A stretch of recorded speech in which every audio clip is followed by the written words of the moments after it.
Anderson Feliz was able to make the catch. So they made defensive plays when they needed them, big pitches when they needed to, and they tied the series. Well, you hope tonight that Rob Kaminsky has the advantage against the youngster Kingham, who's coming off Tommy John. Not a whole lot of action this year. He did not come back and pitch until July. His first outing July 8th. Well, Kevin Newman stands in the shortstop. Right-hand batter, 2 for 3 yesterday, 4 for 8 playoff. Wind up, first pitch, game number 3. It is swung on in line to left. That is a base hit. So single to left. Game 3 begins at 7:08 and 79 degrees in the Rubber City. So Newman wastes no time and jumps on Kaminsky's first pitch. Here's Anderson Feliz, the switch-hitting right fielder, a couple of homers in this playoff. 1 for 4 yesterday, 3 for 9 playoff in the regular season, batting .256. Amazing. 4 homers in the regular season in 106 games, and he's hit 2 in the playoffs. Shows bunt, popped it. That will be caught on a diving play and foul ground. A great catch by Castillo. Well, he's sliding on the grass and foul ground. The bunt fails. There's the game's first out. Early Dave, little things always turn out big, and that was big right there. A little surprised, as you were mentioning. Feliz has really been swinging the bat well in the first 2 games, trying to bunt the runner over in the first inning. I really think that was more for Kingham than anybody else, try to get him an early lead. Here's Barrett Barnes, the left fielder. Looks at a ball high. Barnes 2 for 3, drove in a run yesterday, 3 for 7 playoff at .306 in the regular season. 28 doubles, 7 triples, 9 home runs. Right-hand batter. The outfield straight up. Checking the pitch. Ground ball, third base, and bobbled. Goes behind. Castillo will not make a throw. That is an error. And 2 men are on. He was thinking double play right away, but did not field that ball cleanly. So the error puts runners on first and second now. Here's Edwin Spinall, the first baseman. Edwin, 0 for 4 yesterday, hitless in 9 at-bats in the 2 games. Regular season, .297, 7 homers, 25 doubles. He drove in 56. Here's the pitch. Changeup called strike. Right-hand batter. Fans are still filing in tonight. Infield double play depth. Mathias trying to keep Newman somewhat close. Here's the 0-1. Changeup hit to center. Looped. Allen comes on. He's there now. He'll make the catch. A late burst by Gregg, and 2 men are gone. Well, Dave, early tonight, they're not taking a whole lot of pitches against Kaminsky right now. Going up there swinging, and now 2 outs. And Altoona has scored in the first inning in both games, including game 1 when they had a big 2-out double by Jin-Dae Jang. And a tough customer here in Stetson Alley. He homered last night. Now here's the guy, been a key guy in the series and will be. Popped it up foul, boy, they're wasting no time whatsoever. He fouls it back out of play. Alley, a homer yesterday, 4 for 7 series in a regular season. 16 homers and 20 doubles, hitting .247, drove in 63 runs. DHing, right-hand batter. Newman at second. Barnes at first, 2 outs. Check at second to pitch. Change up, and he popped him up in the infield on the right side. Nelly coming behind the mound. He will catch it, and Kaminsky gets out. He was 0-4 at the GCL Pirates, 2-0 at Bradenton, and 1-1 here. Working last for the Curve against, I have it here somewhere, Richmond on the 4th. Loss going 5. He beat Binghamton his other AA start. Allen stands in, looks at a ball low. Now Kingham fastball mid-90s, curve and changeup. Allen 2 for 9 playoff, 0 for 4 yesterday, batting from the left side. Looks at a ball low. Espinal at first, Diaz at second, Newman at short, Wood at third. Barnes in left, Schwind in center, Feliz in right, Morales catching. Wood close at third, the pitch. Blowing away 3 consecutive balls to Greg Allen. 290 regular season. Outfield, step to left. 3-0 pitch. Inside, lost him on 4 pitches to start the bottom of 1. They have high hopes for this guy. Rehab assignments began with the GCO Pirates. First time he had pitched in 14 months. Here's Yan Gomes. He's rehabbing. Gomes for the Ducks. .333, had a homer for the Clippers in their playoff throw to first. Allen back. He was rehabbing in Columbus. He's going to catch for the first time in this series. Yan Gomes, right-hand batter. He's beginning to swing the bat well. He takes a strike. Gomes had right shoulder injury on the tumble he took for the Indians running to first. Of course, he battled the injuries the first half of last year. Checking the pitch. Ball, it's 1-1 to Gomes. They play Gomes around the right and deep. Just a light breeze is coming in from left tonight. Flags are moving a little bit. Allen, short lead. Check and the pitch. Swung on, fouled back by Gomes. Luke Carlin coaching down at first. David Wallace at third base. Jordan Smith on deck. No score, game 3, bottom half of the first inning. It's now the best of 3 to advance to the finals.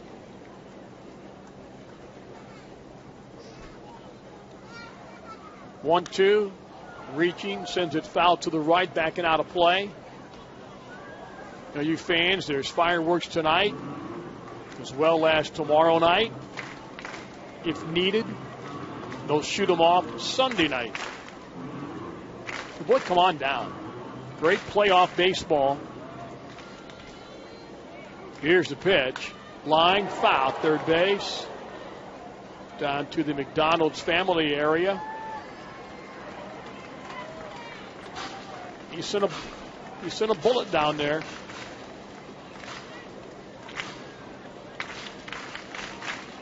Yan Gomes slightly open from the right side.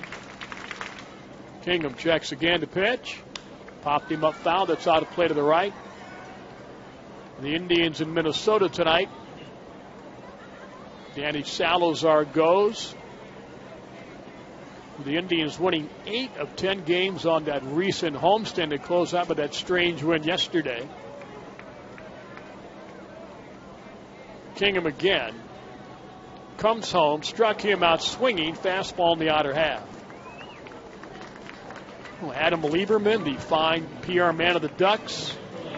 He takes over scoring the game in Cleveland yesterday, and of course he gets the strangest play that wasn't tough to score, but that Chisenhall check swing, wild pitch foul ball, and Adam right there for it.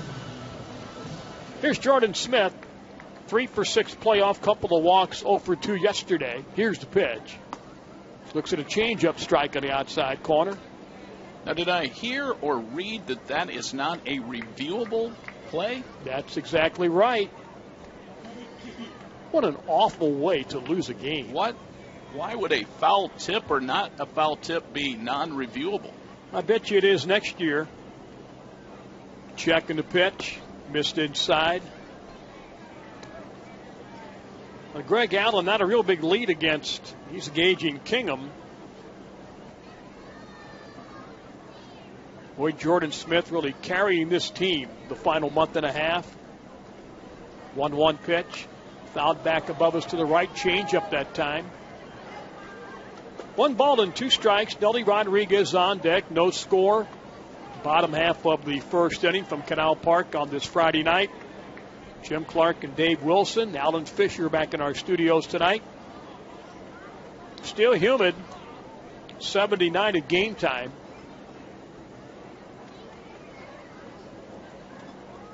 Kingham again, now time called. Well, they like his control. One point they thought he had the best changeup in their system. Still a prospect. Checking the pitch. Line to right. Felice comes on. He will make the running catch. Got a late break. Throws to first. And he's out at first. They double up Allen. Felice, a late break on the ball. But he doubles up Allen. We will have it after Zips football there in Wisconsin tomorrow. How about that? Against the Badgers. After their big win last week, and there is a ball taken by Morales. First appearance in the series for Tomas Morales. He's catching. Morales, 235 in the regular season, right-hand batter. Looks at a strike to the inside corner. 1-1 now. Nick Pasquale tomorrow night against Brandon Waddell. Wind up, 1-1 pitch. Change up is outside. That again is at 7:05, or as soon as we can get to you following the Zips game. 2-1. Ground ball in the hole. Diving play. Spinning. Castillo throws, and he got him on a fine play for the first out of the inning. It wasn't sharply hit. It gave him time to get there and skid to a knee. Gets up and throws him out by a couple of steps. There's out number one.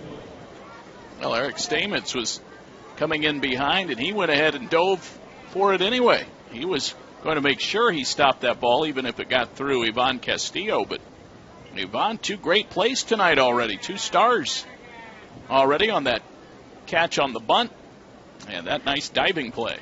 Here's Eric Wood. Swings, high drive to center. Allen chasing back, still going back. He will make the catch on the track. Boy, tracked that ball beautifully. Ends up facing home plate to catch it after the long run with his back, and then turns around to snag it, and just like that, 2 men are gone. And the defense, I think you got to put another star down. I have one, is with Kaminsky tonight. Here's Jonathan Schwinn, the center fielder. 0 for 3 yesterday, 236 in the regular season. Right-hand batter. Wind up, Kaminsky deals. There is a strike. I know one thing, they're keeping the pitch count down by jumping on the first pitch. That's only 14 pitches right now from Rob. Wind up in the 0-1. Change up, missed inside, 1-1. Boy, what I liked about the way Allen approached that fly ball is that he made a judgment right off the bat, put his head down, sprinted to the spot. Ground ball through the box in the center. That is a base hit. So the first hit for Schwind in the playoffs. Allen boots it. He's going to second now. The throw, it's going to get him. He recovers. It's a single. Bottom of 2, no score in the ball game. Rodriguez, Pappy, and Haas will face Mark Kingham. Akron had a walk, but they doubled off Allen at first base on the line drive by Smith. Nelly, 3 for 7 playoff, 1 for 4 yesterday, batting .250 in the regular season, clubbing 26 homers and 28 doubles. Kingham home. Missed outside for a ball. He'll be fighting Phil's score a run in the first. They lead out their lead. Reading, Warren Trenton 1-0. Top of the second now the pitch. Outside for a ball. 2-0 to Nelly Rodriguez. 7:05 again tomorrow night. 6:05 if necessary on Sunday. 2-0. Swung on, hit foul to the right. That is out of play. The count is 2-1 to Nelly Rodriguez. Mike Pappy on deck.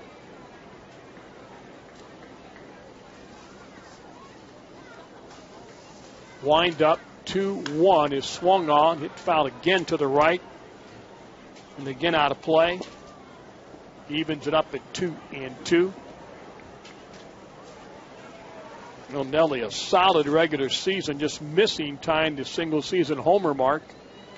2-2 line drive by the diving Wood to left at third base, and that is a base hit.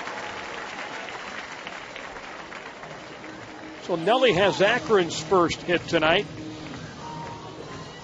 Leadoff man aboard both innings. Here's Mike Pappy. Had a homer Wednesday. 3 for 9 playoff, hitting .333. 0 for 4 yesterday. Pappy, another big month of August. 16 doubles, 8 homers, drove in 40, left-hand batter. Checking the pitch. Change up, called strike on the outside corner. 0-1 to Mike Pappy. Eric Haas is on deck. Akron trying to get on top first. Check with the runner in the pitch. Swung on and missed. The off-speed pitch again. Kingham ahead 0-2.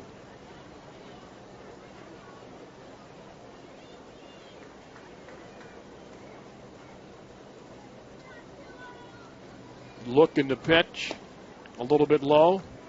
You know, the curve left side of the infield shaded up the middle a bit. Newman up near the bag, and Wood is well off that line at third base. Outfield, though, is a step to left. Mike Pappy, left-handed batter. Check and the 1-2. It is inside and low. The off-speed again. Evens it up at 2-2. You know, the Ducks won the regular season series 12-9.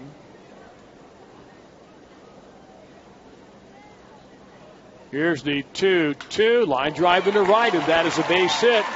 Rodriguez will stop at second as Felice comes up throwing. So back-to-back singles open the bottom of 2. First and second, nobody out for Eric Haas.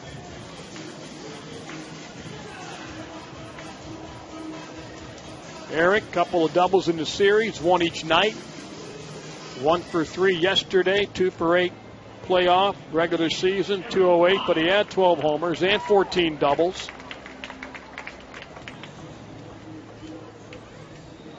Now a chance for early damage in this bottom of 2. Nobody out, 2 on. Kingham ready. He delivers.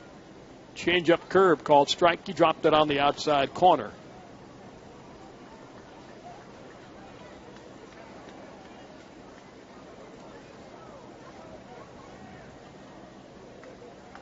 The first baseman way off the line and bag, Espinal.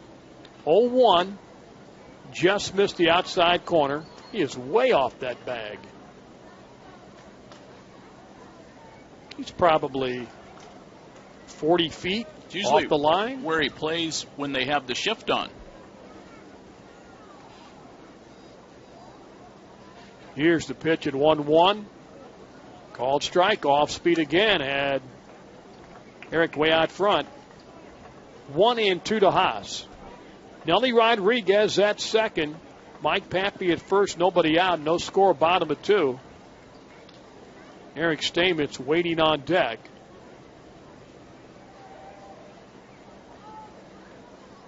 Got time called by Mike Wiseman.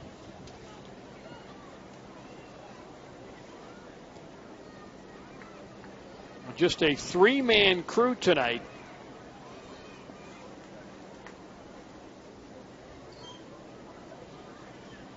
Look back at second. The 1-2 struck him out swinging, got him on a breaking ball. Second strikeout, big strikeout for Kingham, first out of the inning.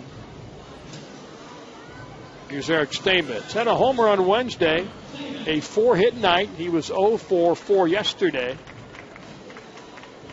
258 in the regular season, 6 homers and 17 doubles, right-hand batter.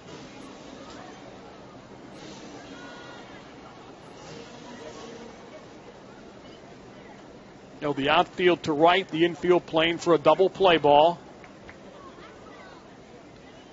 Here's the pitch. Missed away for a ball.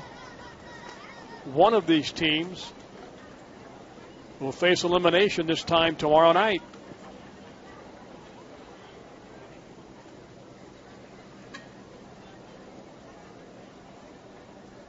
Big curve right-hander set again. Here's the 1-0. Swung on, foul to the right. That's backing out of play. 1 ball and 1 strike to Stamets. Mike Pappy, the runner at first. Nelly Rodriguez at second. Back-to-back singles open the inning. Eric Haase, a strikeout victim, and now 1-1 to count to Stamets. Mark Mathias on deck for the Ducks, bottom of 2. No score in the ball game. Akron trying to change all that right now. Here's a 1-1. Swung on, fouled away again to the right. That's out of play again. That time a low 90s fastball from Kingham.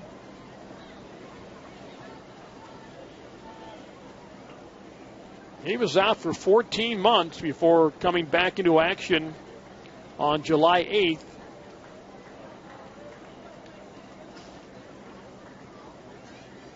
Kingham set again. Look at second. 1-2 pitch. Lays off a breaking ball. They appeal, but he kept it back, looking down to Ryan Wills at first. And the count is 2-2.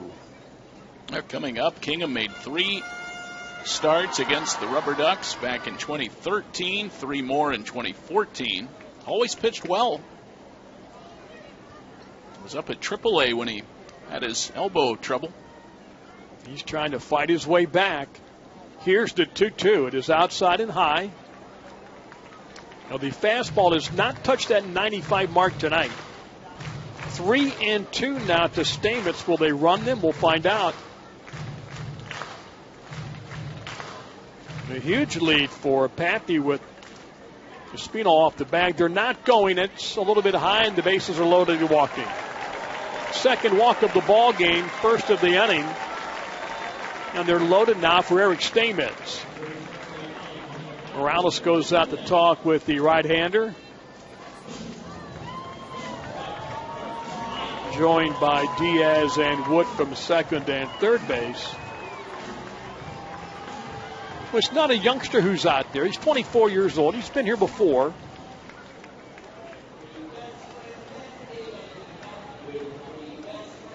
Mathias 1 for 8. The hit came on Wednesday night. He was 0 for 3 last night. Right-hand batter, bases full. Right-hander deals. Changeup called strike. And Mathias joining Akron that final road trip in Erie after being in Lynchburg the whole year. Right-handed batter, bases are full of Ducks. Rodriguez at third. Pappy at second. Stamets at first. Here's the 0-1. Fastball missed away. 1-1 to Mathias.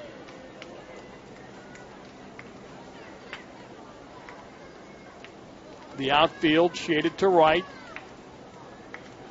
1-1 pitch. Ground ball up the middle. That is in the center. That's a base hit. Rodriguez scores. Pappy scores.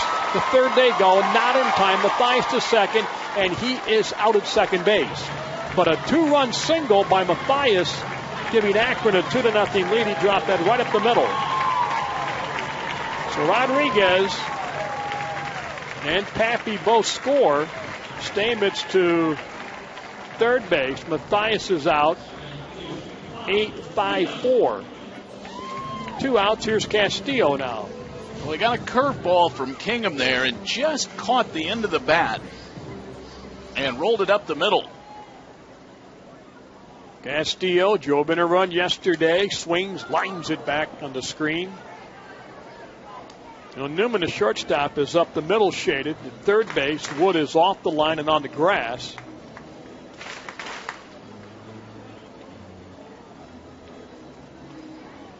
So a big 2-run single off the bat of Mathias. 0-1 is inside for a ball. The youngster coming through.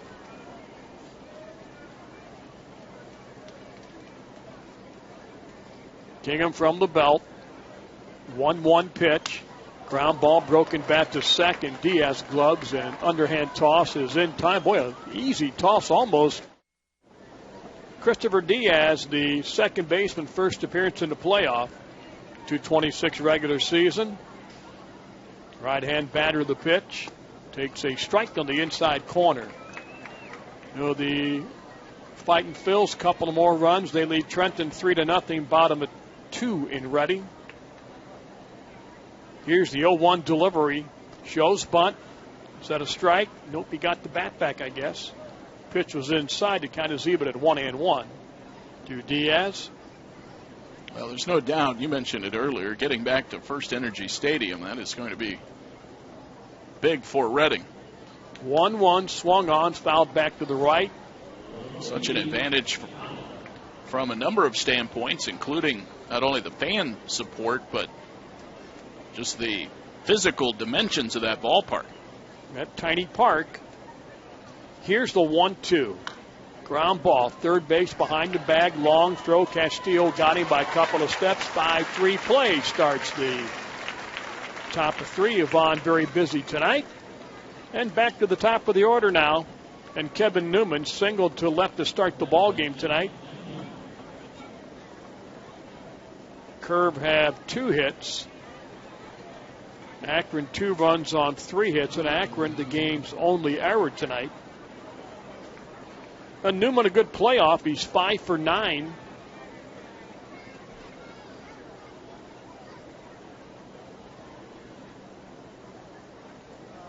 Wind up, Rob Kaminsky home. Strike on the inside corner. Well, Kaminsky's been dominant. 6 consecutive wins. An 11-game winner. Wind up, the 0-1. Just missed the same spot, was inside a little bit. 1-1. 1 point. 16 consecutive scoreless innings in late July into August.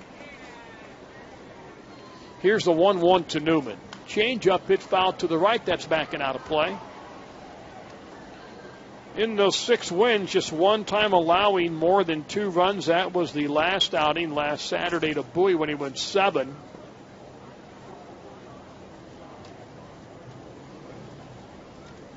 Here's the 1-2. Went too far, struck him out. Ball gets away. Haas throws him out. 2-3. First strikeout, 2 men are gone. Here's Anderson Feliz, the right fielder, tried to bunt, popped it in foul ground, and Castillo a diving catch in that first inning. They were trying to plate an early run for Kingham, I think, and the bunt, they didn't get it down. It backfired. Wind up in the pitch. Change up inside for a ball. Reading now leading 4-0. In the bottom of 2, they're still batting.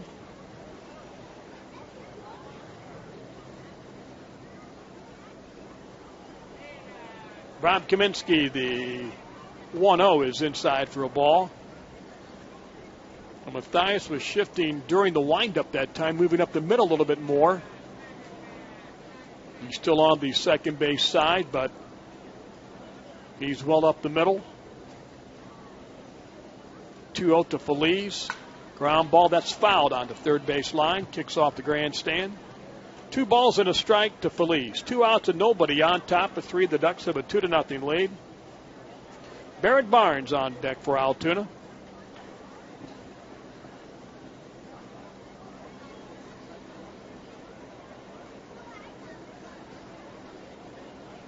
Wind up, 2-1. Change up inside, ball 3. Well, Kaminsky really known for that curveball, fastball, and change. Here's the 3-1. That's inside with a fastball for ball 4. So the first walk of the ball game issued by Rob Kaminsky. So 2 outs, runner on for Barnes. Known kind of as a 3-pitch pitcher, but he can throw that curveball at a couple different speeds and a couple different arm angles. We've already seen him, the strikeout of Newman, he dropped way down. So he's more like a 5-pitch pitcher because he has a couple little wrinkles with that breaking ball that can kind of throw hitters off as well. And they've seen them tonight already. Barnes reaching base on the error. That's a ball low. The error on Steele back in that first inning. Right now, Kaminsky only at 30 pitches. 2 outs, 2-0 Ducks.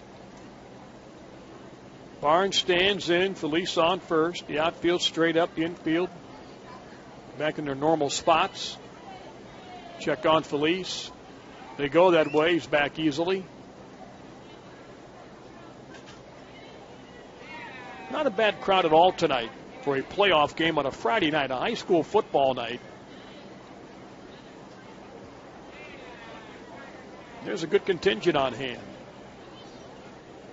Check in the pitch. Strike called inside corner. 1-1 to Barnes. Espinal is on deck.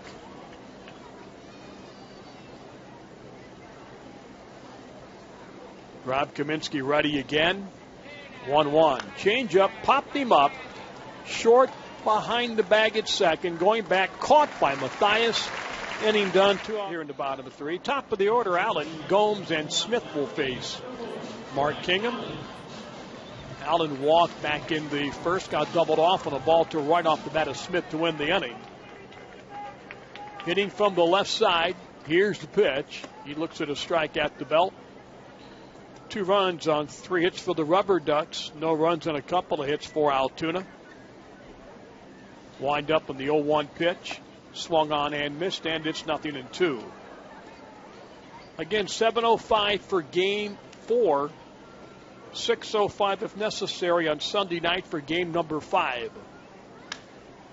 High pop-up right side of the infield is Espinal calling. Now called off, and that ball is caught by the second baseman Diaz on a major league pop-up for the first out of the inning.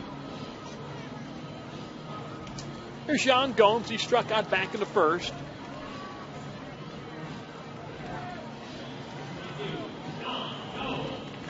Jan Gomes trying to get back to the Indians. And join that first place ball club.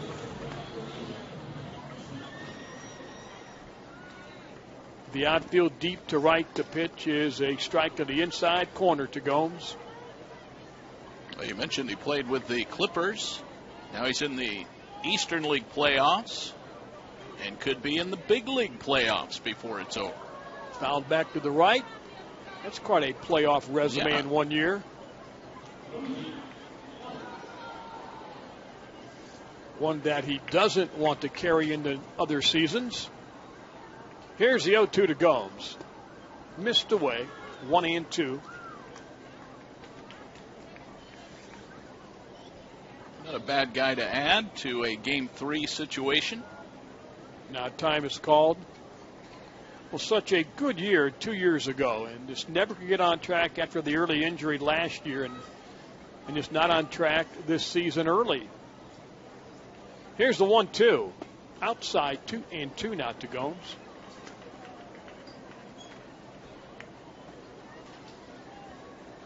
And he will catch in this series as well. Here's the 2-2. Hit foul to the right. That is out of play. Count remains 2-2. A Silver Slugger Award winner at catcher 2 years ago for the Indians. Kingham into his windup and the 2-2 pitch. In the dirt, lays off, full count to Gomes. Well, that leadoff man been aboard both innings tonight. He scored last inning.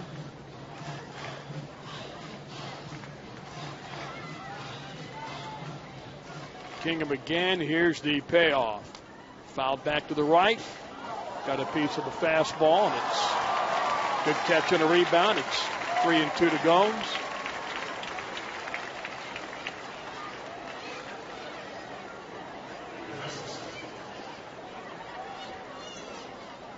Wind up again, the payoff. Fouled it back again. Got a piece of a high fastball. He's able to stay alive.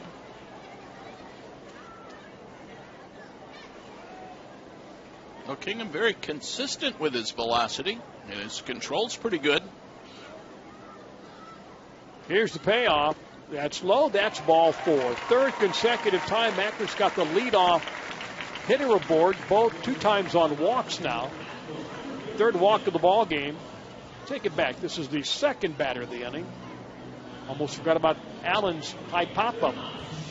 Here Gomes long at bat. Here's Smith. He lined out to right. They turned that to a double play when Felice doubled up Allen at first. 1 out, 1 on. Ducks have a 2-0 lead here in the bottom of 3. Check in the pitch. Change up, low and inside for a ball. That slow curve. Kingham 6'6", 225. Born in Houston. Here's the 1-0. Low and away, 2-0. Bluffed by Morales, looking down Gomes' way at first.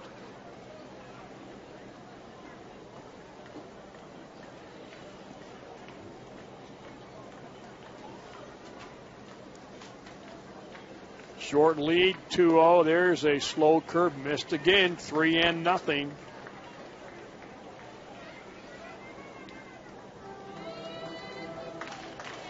Kingham a 31-34 career mark dating back to 2010. Only 2 games that year after he was drafted. 3-0. Strike on the outside corner. Smith taking all the way.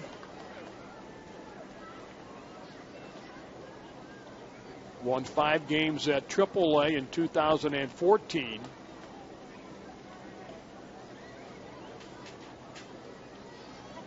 "3-1" is low, back-to-back walks with 1 out here in the 3rd. Well, you wonder, Dave, how long will the leash be for Kingham? Yeah, I'm sure not very long. Justin Message, the pitching coach, coming out now. No activity yet, but boy, you have a chance now to break this game open with Nelly Rodriguez and then Pappy and Haas with nobody out and 2 on base. Obviously, this comeback trail from Tommy John has a progressive pitch count to it. The more starts you make, the more you get back to those normal pitch counts, but he's still very early in the process. So I would not think he would have a very high pitch count tonight. Right now, no one throwing yet. It's at 58. Here's Rodriguez. Singled, scored, looks at a ball. Well, the velocity will get better and better as it gets stronger again, and fully recovers.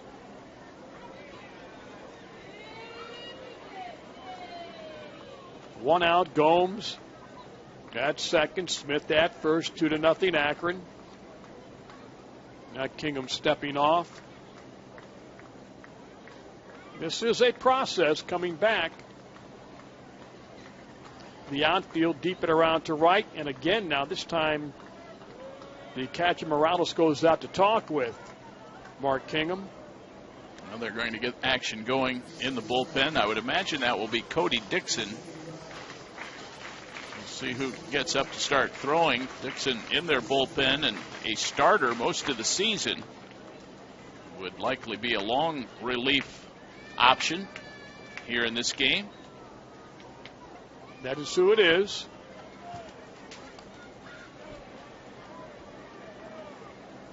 One ball, no strikes to Rodriguez. 2 on, 1 out. Here's the pitch. Swung on and missed a good fastball. He was in the mid-90s, 95 before Tommy John with a very good curveball.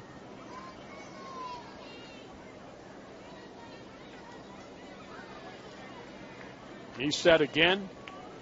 Looks back at Gomes at second. Here's the 1-1 pitch. Outside corner, called strike 2. I don't think Nelly thought that caught the edge. 1-2 now. I had a few words with Mike Wiseman, the man behind the plate.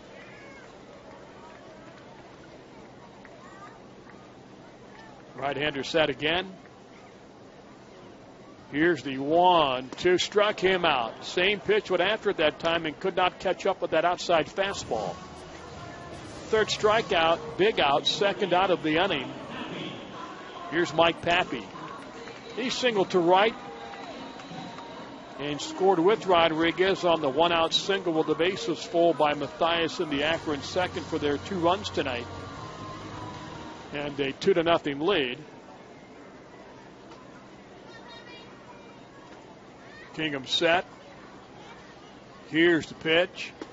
Checked it. It's low. You have Newman, the shortstop, again, is well up the middle on the shortstop side. Diaz back on the outfield grass at second base. And Wood is way off the line at third. 1-0 in the dirt. Good block by Morales. It's 2-0 now to Pappy. Well, you're walking a tight rope and tight line right now when you fall behind 2 of the guys who are swinging the bat pretty well. Pappy, a 4 for 10 series.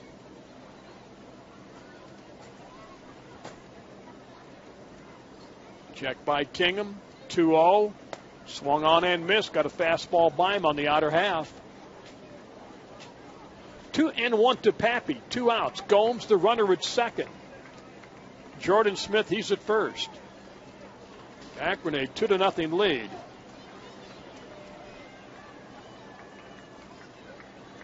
Kingham ready again. Here's the 2-1. High for ball 3. Well, you wonder if he passes Pappy, will they go get Dixon?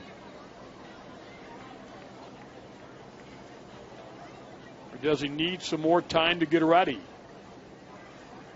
3 balls and a strike to count to Pappy. 2 on, 2 outs. Rocks and deals. There she goes to right, but it's foul. Yank that to King James Way.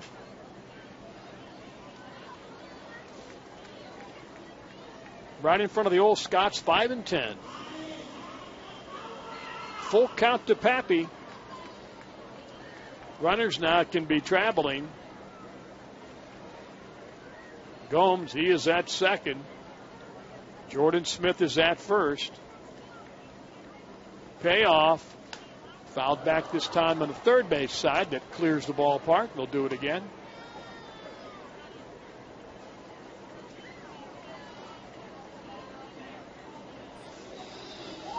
This a best of 5 series, now down to a best of 3 series with each team with a win in the first 2 games. Akron won game 1. Altoona tied it in game 2. Kingham ready again. Payoff again. Line to right, that will be in the alley. That's a hit. Goes all the way. No cut off now by Felice. They're going to wave around Smith to throw home. It is wide. He's in there.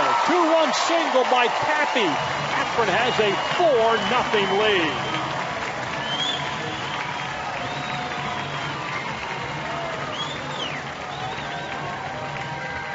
Well, the full count pays huge dividends for the RubberDucks. Joey Cora coming out. The night is over for Mark Kingham. We'll come back and we'll tell you about Cody Dixon following this pitching change timeout.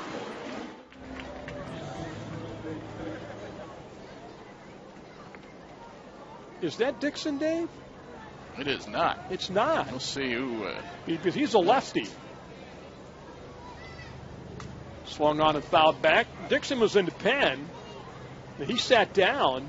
I believe that might be Junior Lopez. That's Junior Lopez. And I wonder if what they want is to have Lopez get through this inning and have Dixon come out to start a clean inning, being a normal starter, and also with these right-handers coming up. That might have been the thinking for Joey Cora. Now Lopez deals. That is high. Lopez just his second game with the curve. Well, I did not see Lopez, so you're kind of... Yeah, I thought it was Dixon alone in the bullpen. Well, you're shielded by somebody standing out there. And maybe Dixon, as a starter, needs a little more time to get loosened up as well. Lopez home, that's a breaking ball strike.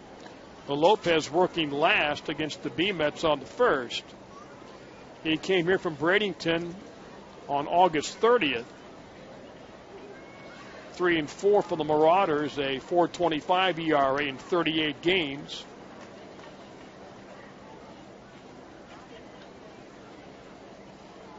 Throw to first.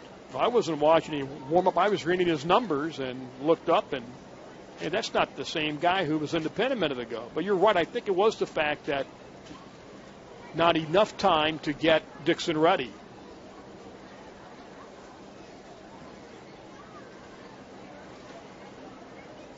They check on Pappy. Here's the 1-2. Up and high and away, that change-up, and it's 2-2 now. RubberDucks tagged Junior for 3 runs in game 1. And Junior, 1 inning, a long ball, and he walked the guy.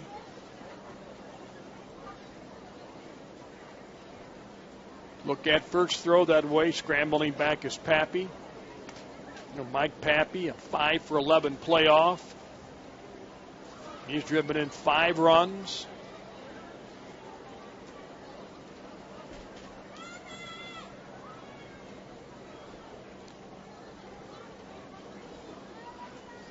Lopez again checking. 2-2, line to center. That is a base hit. Schwinn coming on. He'll hold Pappy at second. So Eric Costa single to center with 2 outs. Boy, right now, Dave, you're handing Rob Kaminsky, who has just been lights out for over a month, a 4-0 lead, and maybe more as Eric Stamos stands in. Yeah, every run in the corner of Kaminsky just makes it tougher and tougher for the Curve. You almost begin to plan for Saturday night, even though you're never going to say that, but you do pitching-wise. Stamos walked into second to set up the 2-run single by Mathias. Here's the pitch. Looks at a strike. The knees on the outer half. 0-1 to the Akron shortstop. Pappy, the runner at second. Haas at first, 2 outs. Akron 4 runs on 5 hits. Walks have been huge tonight. The 2 this inning both coming home to score. Look at second, the 0-1. Swung on and missed. 0-2 now to Eric Stamos. What about Jordan Smith scoring from first on a single to right? He was running.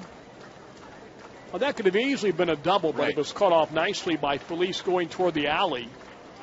That 3-2 count led to the run. Lopez again. 0-2. Pop foul back to our right, out of play. And it really was not a bad pitch by Kingham that Pappy connected with. It was a low fastball, low in the zone, did not get it up. Down around the knees. He just went down and got it. Good piece of hitting. Junior Lopez looks in for a sign from Morales. Has what he wants. 2 on, 2 outs. A look at second. The 0-2 pitch. Low and away. Good block to his right by Morales, and it's 1-2. The thing, as you mentioned, is that he got into that full count. And so it's a fastball situation there that the hitter can kind of be ready for. And you also have Espinal was 40 feet off the bag, giving Jordan a ton of room to get off, to lead off and take off on that pitch. He does like to play over there. He's there now. 1-2, struck him out swinging, inning done. Early lead. Mike Pappy, 2-run single. Mark Mathias, a 2-run single. It's a dead heat for the Suma player of the game. Early on. Here's Edwin Espinal against Rob Kaminsky, and the first pitch is taken outside for ball number 1. Well, Kaminsky has given up 2 hits and no runs through 3 innings. The pitch to Espinal, in there for a called strike. 1-1. Ducks held to 1 run last night on 4 hits. Tonight in 3 innings, 4 runs on 5 hits. Strike call. 1 ball, 2 strikes. So the change in venue bringing also a change in offensive production. 1-2 pitch, grounded on the left side, and that's a base hit. Espinal is 1 for 2 as he singles on the ground into left. Leadoff single, here's Stetson Alley. Great to have you with us tonight for Rubber Ducks baseball. We welcome all of you watching on MILB.TV as well. I'm sure a lot of the Altoona folks are watching and hearing our broadcast tonight, so we thank you all for tuning in. Beautiful night here in downtown Akron. Lights are starting to take full effect now.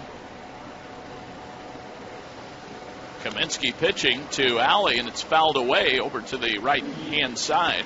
Out of play. So we'll have Game 4 tomorrow. We know that. Beyond tomorrow, not sure. It would be played here on Sunday night if a Game 5 is needed. Series even at a game apiece right now. 0-1. Jammed him in a pop-up. Shallow right. Matthias, Smith, neither can get it. It's a fair ball. Espinal motors down to second base. He gets there after having to watch that ball and make sure it would not be caught. Alley with the perfectly placed single down the right field line. Boy, it sure was. He got it right in on his hands. Popped him up, but location is everything in real estate and pop-ups. 2 on. 4-0 Rubber Ducks, but now Morales batting. One swing of the bat could make this a one-run ball game, so you have to pitch very carefully. Kaminsky to the plate, and that's high for a ball, 1-0. Looking for a double play ball now. Rob, not a prototypical ground ball type pitcher, but a lot of times with that breaking ball, guys will sort of roll over on it and top it into the ground. I tell you, Dave, it seems like the last maybe 8 or 9 games, when that double play ball has been needed, they've been getting that double play ball more times than not. It was truly stunning how they would somehow get a double play right when they needed it down the stretch. This went in there for a called strike. A 4-0 lead in Game 3. That has a nice ring to it. 1 ball, 1 strike. Wood on deck. The pitch from Kaminsky, hit high in the air to deep left. Back goes Pappy. Warning track near the wall, and he's got it. Park just big enough to hold that one. Runners have to hold on. Morales out. And Eric Wood to the plate. Boy, Dave, I thought that ball was gone when it left the bat. Well, he certainly aimed for the right part of the park, pulling it down the line. With that 337 marker comes in handy. Pappy with enough room in front of the fence. 1 down. Wood at the plate now. He had a deep drive to center that was run down by Greg Allen, his first time up. And this one is taken a strike. And the count is 0-1.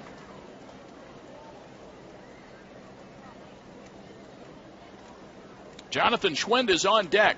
Rubber Ducks and Curve here at Canal Park.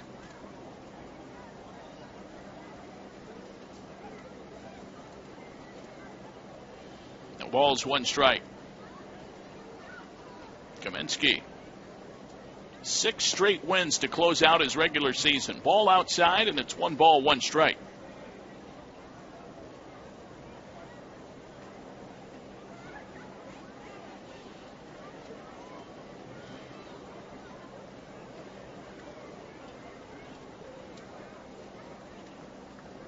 One and one from the lefty, Rob Kaminsky, the New Jersey native. Boy, wouldn't Kaminsky be a happy camper in a Akron-Trenton EL Finals matchup? It's all over. He just goes home. 1 ball, 1 strike, the pitch. That one is taking a ball inside.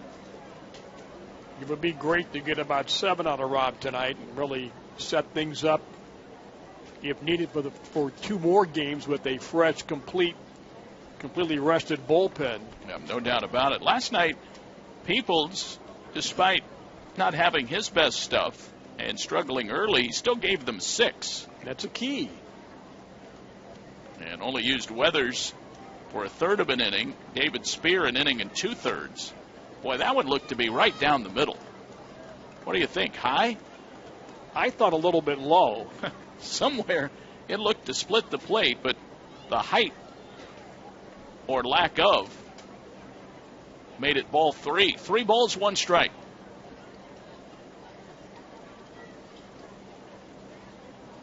Two on for the Curve. Kaminsky working here in the 4th. Big pitch here, 3-1 to Wood, and that one is low, ball 4. That loads him up with 1 out, and the tying run all of a sudden is coming to the plate.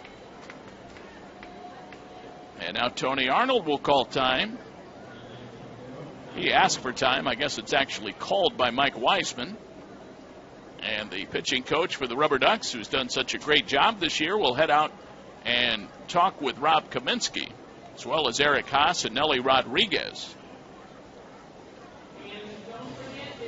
So runners at every base for Jonathan Schwind.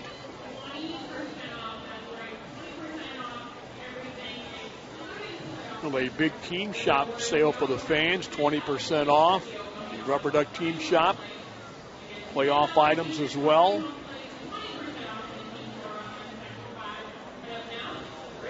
Yeah, they have special playoff shirts on sale. Well, it's all the regular great RubberDucks apparel, caps, jackets. The RubberDucks team shop. Fireworks after the game tonight, tomorrow, and Sunday if necessary. Regular season ticket prices for the playoffs as low as $5 in advance. Here is Schwind, swing and a miss. Threw a breaking ball inside. It really came way in on the right-handed hitter. Well, Dave, you would think they would at some point be waiting for the off-speed pitch on the first pitch. They haven't been the entire night. He just keeps throwing it. And always seems to throw it where it's tough to hit. Never right over the plate. 0-1. Here comes the pitch. That one's the same pitch. That time he did lay off. Schwind says, you're not going to get me twice in a row with that. Now the Thunder a run, 4-1 Reading. Bottom of 4 in Reading. Kaminsky in major need of a double play ball. 1-1, swing and a miss. He'll take a strikeout if he can get it. 1-2 now to Jonathan Schwind. Well, again, Dave, he took a little off. That was a breaking ball that was way up, but still had Schwind way out in front. And that's what we were talking about earlier. Kaminsky can really vary the speed and location of his breaking ball. Inside, Schwind still would not go after it. 2-2. And here's a prime example, and all bets are off what you're going to see next, but back-to-back off-speed pitches, and then he sneaks the fastball right by you. We've seen 4 so far to Schwind. 2-2. There's the fastball. He was ready for it. He rips it to center. That's a base hit. As Spinall scores, they throw to second, nearly a force on Wood, but he gets in there. He was having to play it conservatively to see if Allen would catch it. He had to play it on a hop. It's a base hit for Schwind, and it's 4-1, and the bases are still loaded. What a great job by Greg Allen. He made those guys wait. Boy, big hustling Wood saved the day for the Curve by getting to second base just in the nick of time. As Spinall comes home to roost, and the Curve on the board now. Here's Diaz, and he takes a ball inside, 1-0. Well, you have to credit Schwind there. He was ready for the fastball. After a steady diet of breaking balls and changeups,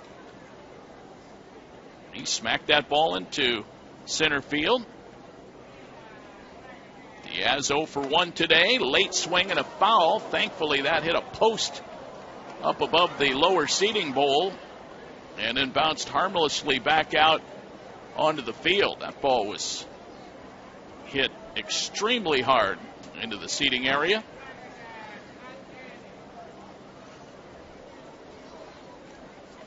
To the plate. That's high for a ball. So this has not been Rob Kaminsky's inning so far. 2 hits, 2 walks, a run, only 1 out. I should say 3 hits and 1 walk. 3 hits, 1 walk this inning. A run is home, and the bases are full. There's a strike across the outside corner. 2 balls, 2 strikes. Espinal, Alley, Schwind, all base hits. Alley, of course, was the bloop hit to right that dropped in. A fortuitous base hit for the Curve. Diaz is the number 9 hitter in the order.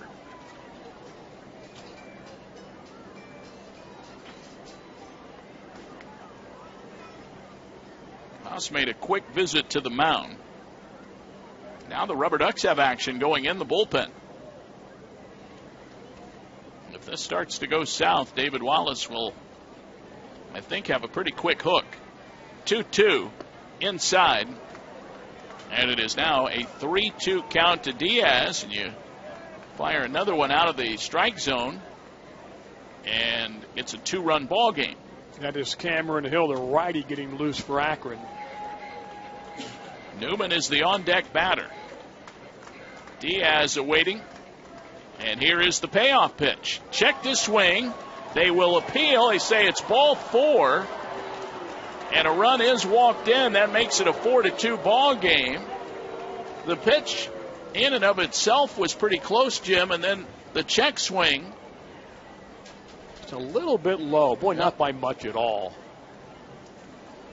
First base umpire Ryan Wills said he held up. So Diaz gets an RBI on the bases loaded walk. So now there are 2 walks in the inning. Bases are still loaded. Alley was forced home.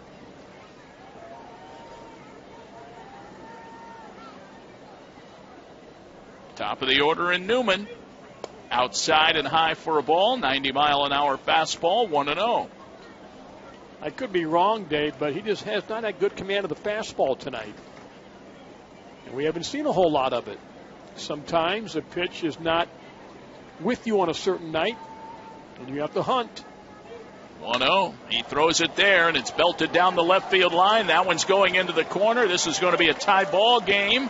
Wood has scored. Schwind has scored. Here comes Diaz. Throw to the plate. They got him. Now they throw to third, and they're going to get Newman out. Pass to Castillo. How often do you double into a double play? That happened. And that leaves the game tied at 4. Dixon facing Mathias. And the pitch is low for a ball, 1-0.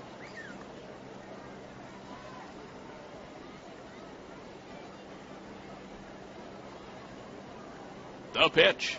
That's taken inside for a ball. As I said at the end of the inning, Newman clears the bases, but not in a good way.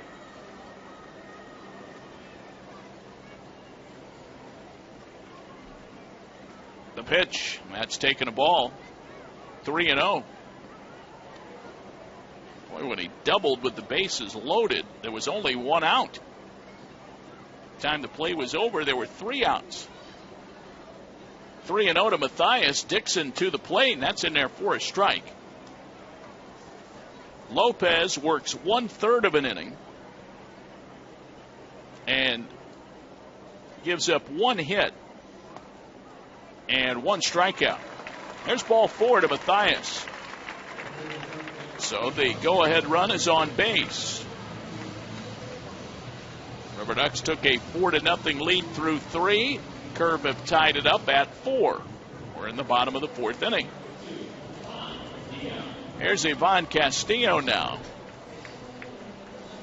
During the regular season, Dixon 10-5, a 366 earned run average. He made 28 starts. Never pitched in relief all year until this game tonight.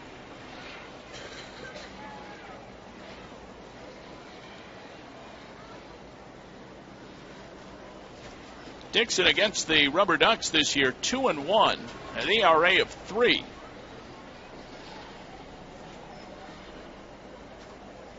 The pitch taken, a strike. 1 ball, 1 strike to Ivan Castillo. We're at Canal Park. RubberDucks and Altoona Curve in Game 3. Another throw to first. The runner is back. I take that back, what I said earlier. 28 games, 26 of them starts for Cody Dixon.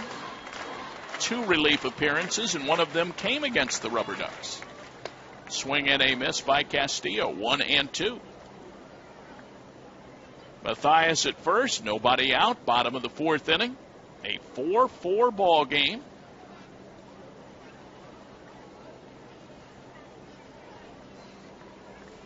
Akron cutting down the potential go-ahead run at the plate. Ball high. Castillo thought about offering at it. He held up. 2 balls and 2 strikes.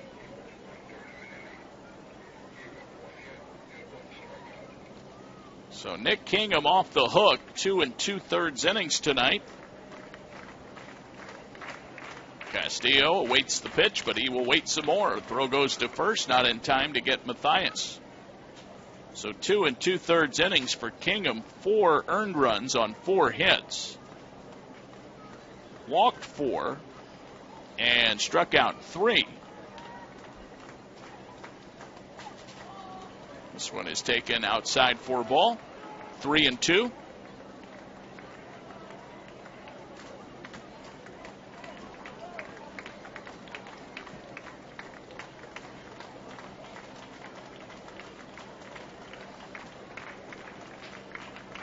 Three-two pitch, swinging a foul back, out of play.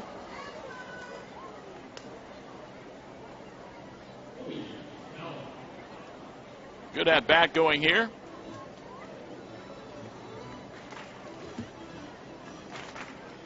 First inning of action for Cody Dixon.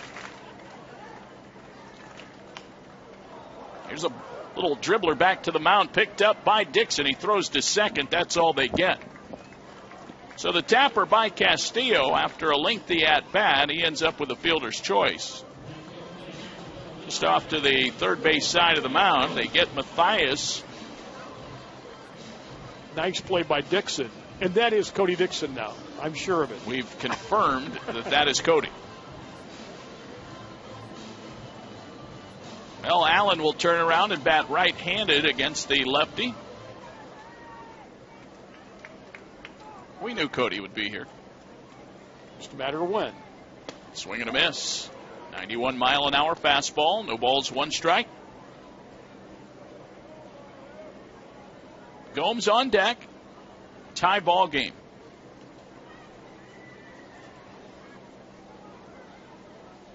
Now the pitch. Swing and a foul. Well, he was getting that swing started early, trying to catch up with the fastball. 2 strikes. It's not every day that you see a player double into a double play with the bases loaded. I'm still stunned at the way they ran the bases. Now the pitch, 0-2, outside. They were making Akron make plays, but at the plate, he was out by 3 feet at the plate. Well, hindsight is 20/20, but you could have had the game tied with runners at second and third, 1 out with the starter reeling. And Felice at the plate. And one of your top hitters in the series, batting. Another tapper, same spot, Dixon fields. He'll throw to first this time. And they get Greg Allen, so they eschew the play at second. Castillo is there. And Gomes will bat with man in scoring position and 2 out. Well, I think a key frame for the Curve in the ball game is right now you want that shutdown frame after tying the game, and also the way the inning ended. Well, interesting decision there. Dixon must have felt that he had only one play. So now they let the lead runner into scoring position. Good speed out there with Castillo. See what Gomes can do. A swing and a miss. And the count is 0-1. Well, 5-1 Reading now, bottom of 5. They are batting still after getting a run.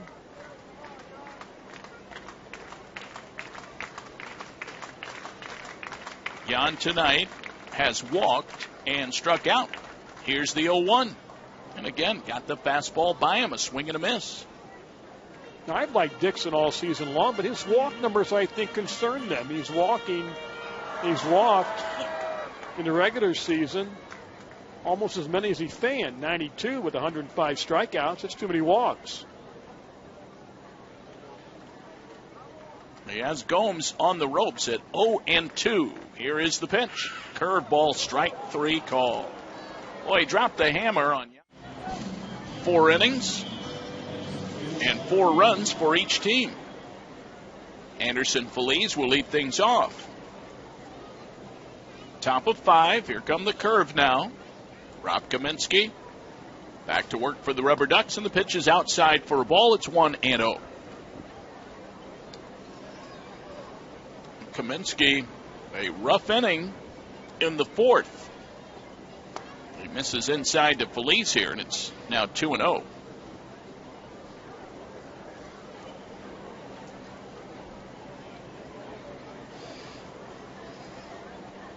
Barnes to hit next, then Espinal. This pitch outside for a ball. It's 3-0. Well, you hope that the changeover and the rest in the dugout, maybe some chatting with Haas and Tony Arnold, kind of work out the kinks. 3-0. That's in there for a strike on the inside corner. 3-1. That looked to be a little bit inside. I thought he was jumping out of the way of the pitch. He was definitely jumping and maybe trying to sell Mike Wiseman. There's a strike on the outside corner, so now it's 3-2. Well, he sold me, but I don't count. He was jumping like it was coming right at his noggin. 3-2. The pitch. That one's fouled away, right-hand side. So Kaminsky coming right back with 3 over the plate to avoid the walk, at least to this point.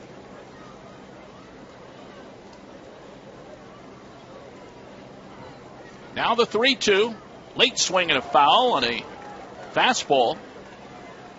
We just got a piece of that pitch. That one came back and got somebody at the plate. I think it was Haas. Reading's on top, 7-1 now. They're cruising in Game 3, elimination game for the Fightin' Phils. I saw that Hoskins hit a homer. Here's the 3-2, fouled away again. So Feliz hanging in there, 3 balls, 2 strikes, 4-4 ball game here in the 5th inning at Canal Park. Feliz could have been up with 2nd and 3rd and just an out.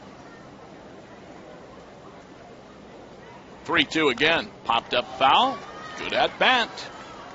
He's battling right now.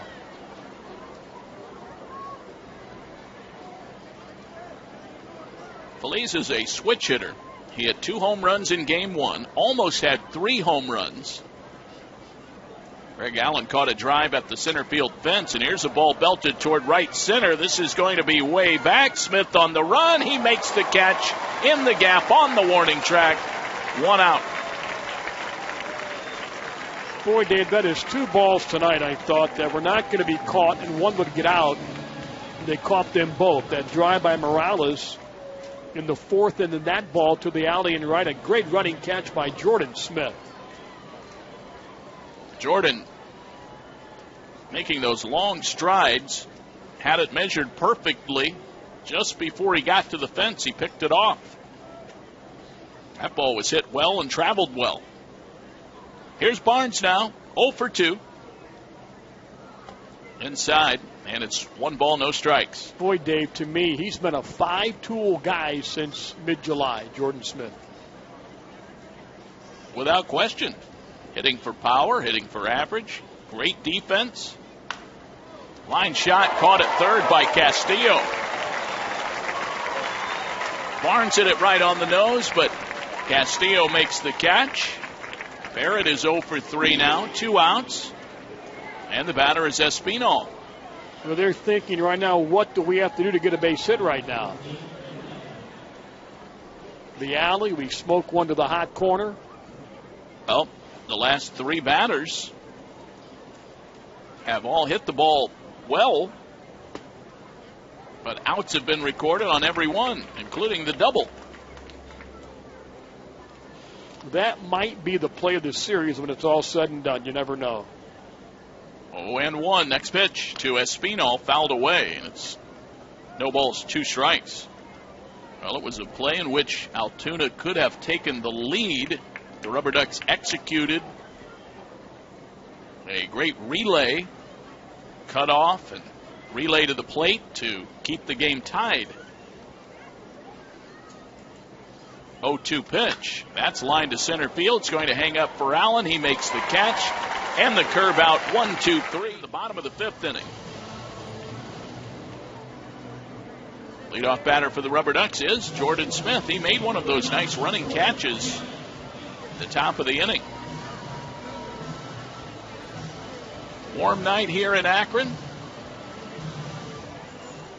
September baseball. Game 3 of the Western Division Series. And the pitch is taken a strike. And it's 0-1. Jordan tonight, a walk. And he also hit into a double play with a fly ball to right in the first inning. This one is taken a strike outside corner, 1 ball and 1 strike. Right now, Dave, you could see Dixon go the distance here if he has his stuff. Without question. Certainly within his wheelhouse to work through the rest of the ball game. Ball low, 1 ball, 2 strikes to Jordan Smith. Jordan, 3 walks, make it now 4 walks in the series, counting his base on balls tonight. Dixon pitching. That's the right 3 call, a fastball belt high. For Cody Dixon, that's his 2nd strikeout.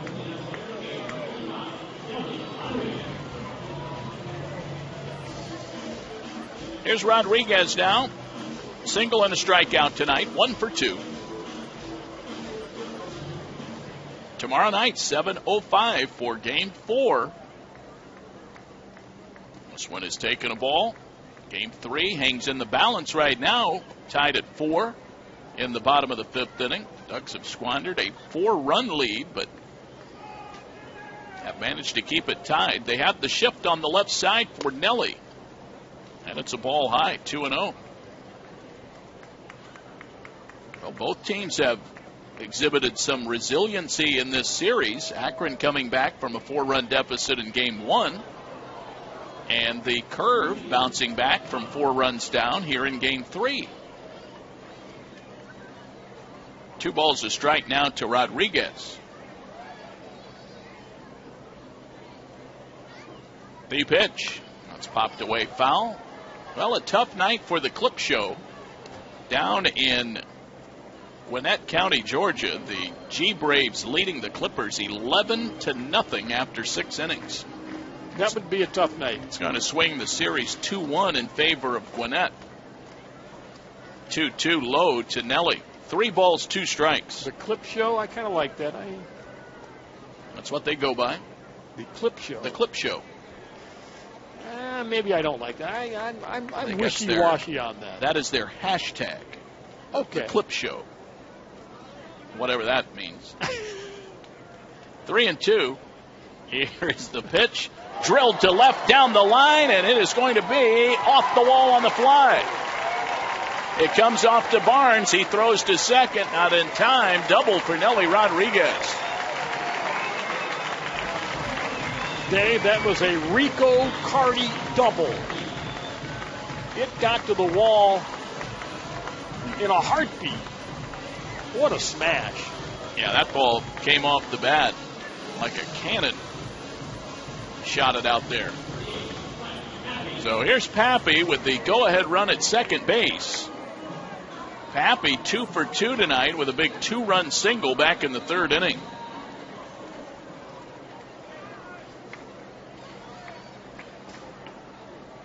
Cody Dixon pitching to Pappy. That's a breaking ball strike.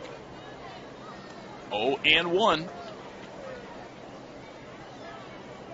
Boy, Rodriguez, a ringing double to left. If he got any lift at all on that ball, it would have been a long home run. 0-1 pitch. Swing and a miss. Quickly 2 strikes on Mike Pappy with 1 gone here in the bottom of the 5th inning.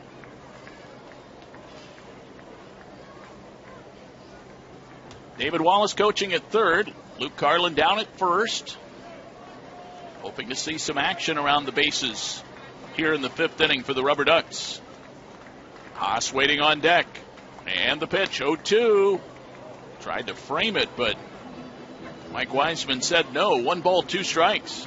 Great location, and nice job by Pappy laying off that pitch. It was a shade outside. Boy, not by much.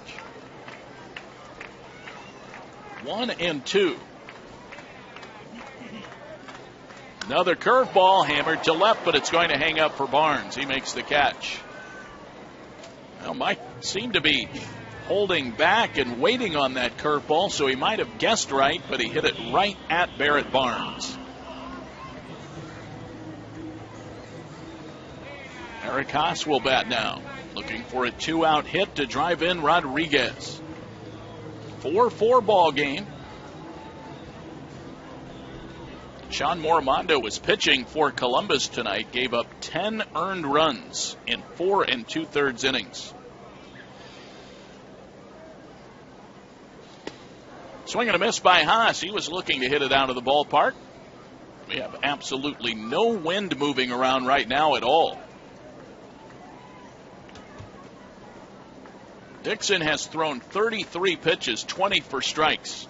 He is the 3rd pitcher used tonight by the Curve. 0-1. And the pitch to Eric is outside, and they fire down to second base. It hits Nelly, rolls into shallow center, but Nelly Rodriguez says, I'll stay right here. I don't understand that one bit. You're playing with fire there. The odds are so low of getting Nelly. That ball could have kicked into right field, put him on third base. And really, Diaz, the second baseman, not in position. He was traveling, trying to get to the bag as the throw was on its way. 1 ball, 1 strike. Looked like he was just reacting to the throw more than it being a set pickoff play. There's a strike called to Haas, and it's 1-2.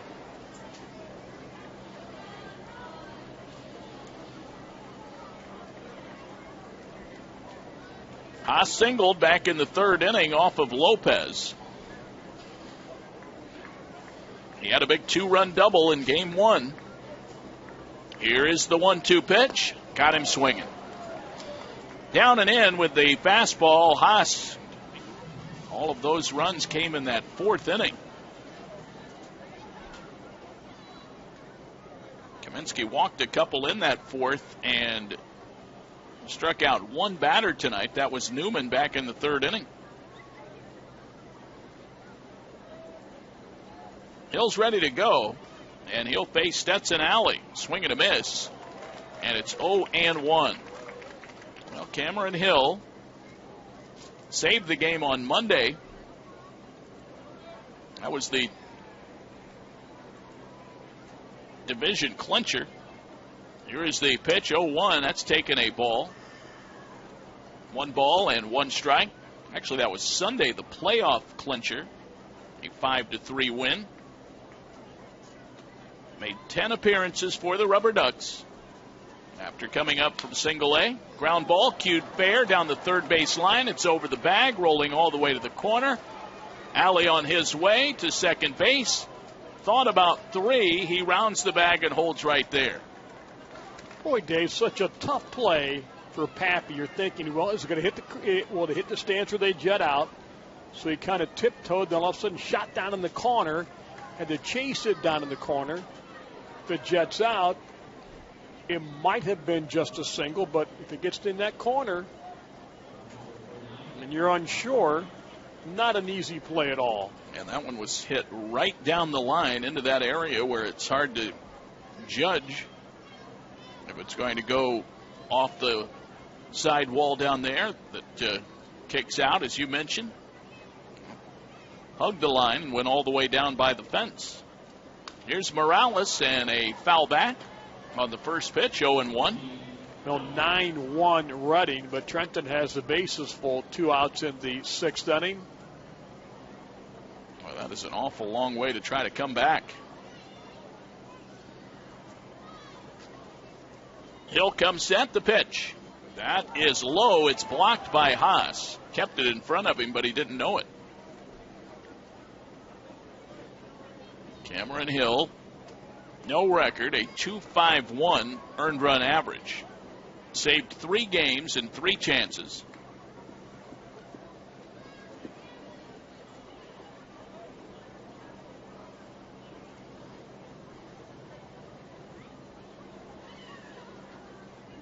Added to the roster on the 2nd of August. Hill out of Redlands Community College. Inning and a third against Bowie. 2 strikeouts in that game on Sunday. Swing and a miss here by Morales. 1 ball, 2 strikes. Tomas Morales 0 for 2. Eric Wood is on deck. Curve batting top of the 6th inning in Game 3 of the Western Division Series. It's all even at a game apiece. Here's the 1-2 pitch. That's strike 3 call, inside corner. Morales knew it. 1 out. First strikeout for Hill. Well, he dropped that breaking ball, and he was looking for something else that time. Boy, good pitch at a big time for Cameron Hill.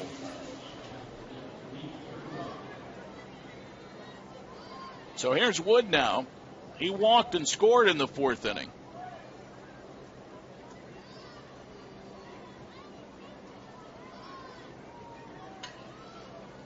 Eric Wood also flied out in the 2nd. Runner at 2nd is Alley. Curveball over for a strike. Hill was 6-1, a 2.41 ERA with Lynchburg. While with the Hillcats, struck out 57, walked only 14. 0-1. He'll step off now. Alley at second base. That's the potential go-ahead run in a tie ball game. Well, without question, the winner of this game is in the driver's seat in this series. The pitch, and that's taken outside a ball. 1 ball and 1 strike. You win tonight, you have to win 1 of the next 2. If you lose tonight, no margin for error. You'll have to sweep the next 2. 1 ball, 1 strike. Hill delivers way up. It sends the batter Wood to the deck, and the ball gets away from Haas, and a wild pitch will send Alley down to third base. Wow. That was up and in, I'll tell you that.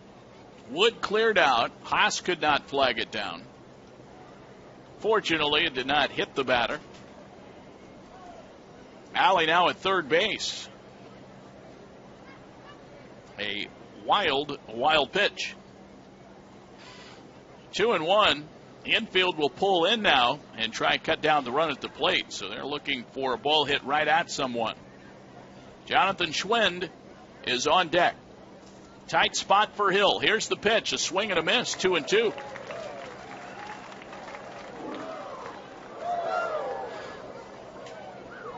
Well, Hill could use a strikeout here and get the second out. Allow the infield to back up.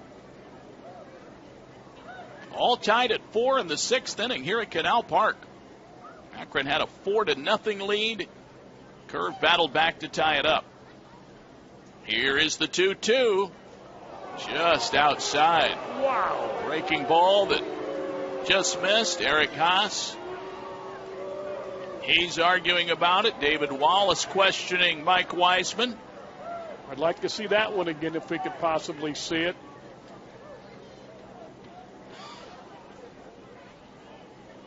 Three balls, two strikes.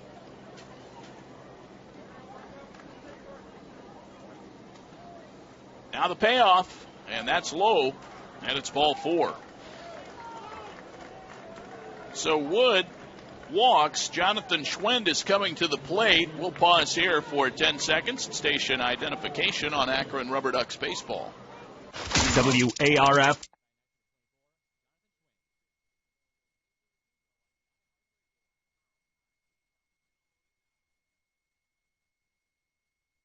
First and third, they'll confer on the mound with Tony Arnold coming back out from the Akron dugout. Well, the walk, while regrettable, does set up the potential double play. The infield can drop back to double play depth.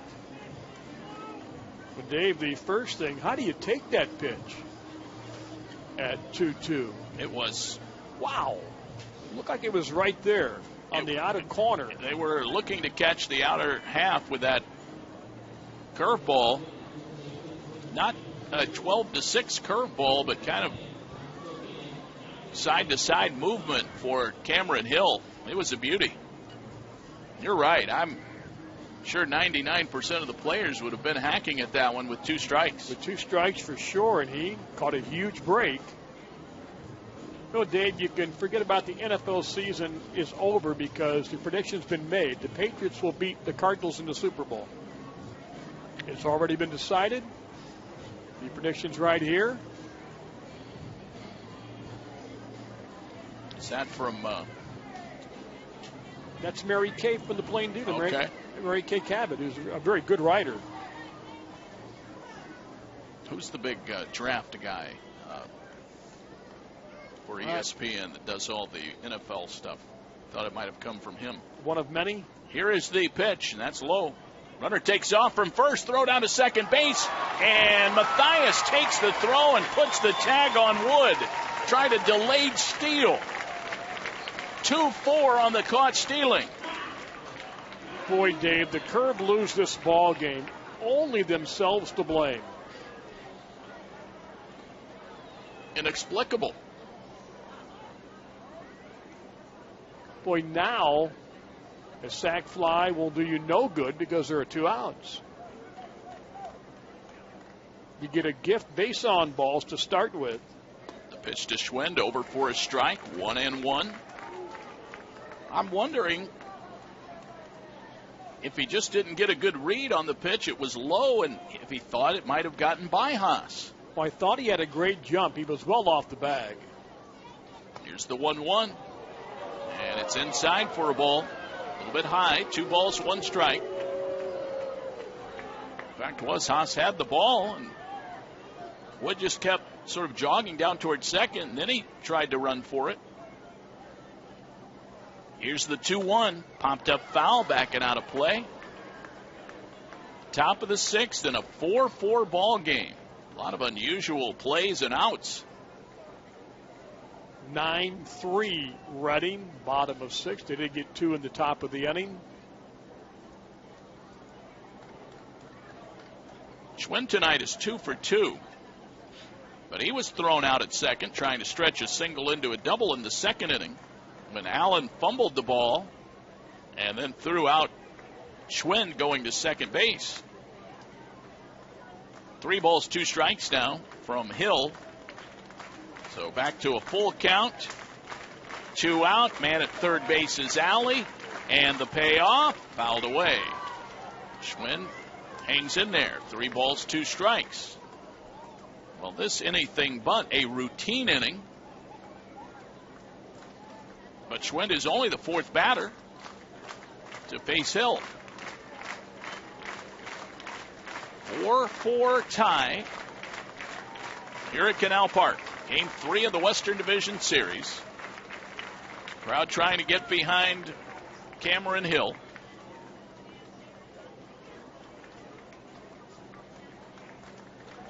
Kaminsky, 5 innings of work tonight, 4 earned runs. Payoff pitch, lifted in the air down the third base side. That'll get well out of play. Kaminsky, 6 hits in the ball game. Walked 3, struck out 1 batter. Hill taking over here in the 6th inning. Bullpen is quiet now, so he's good to go for a couple of innings.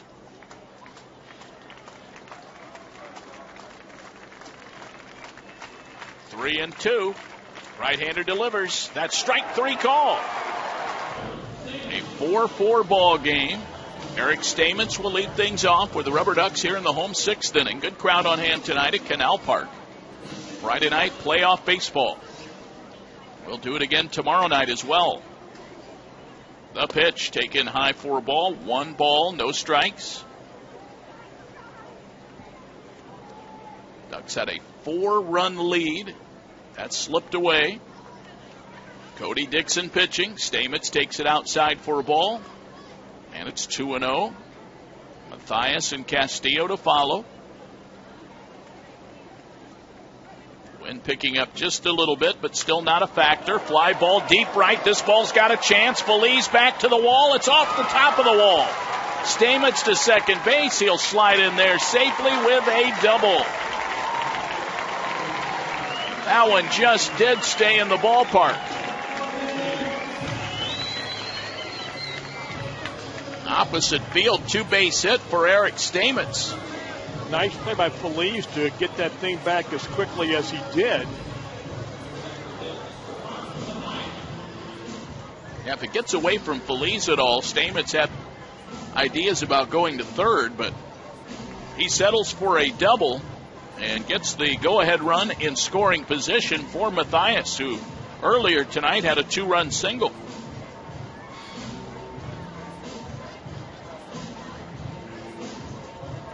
That's the 7th hit for the RubberDucks.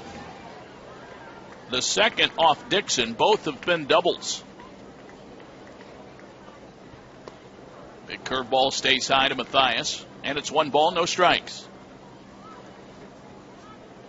RubberDucks are trying to break back on top here in the bottom of the 6th inning, playing at home. They were the Western Division champs. So the final 3 games of the series here in the RubberDucks home ballpark.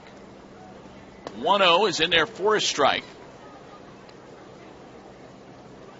And so we have a 1-1 count. Fireworks after the game tonight.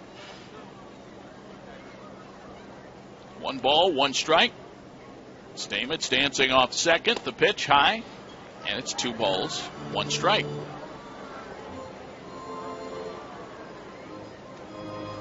Fireworks after the game and our Suma star of the game show.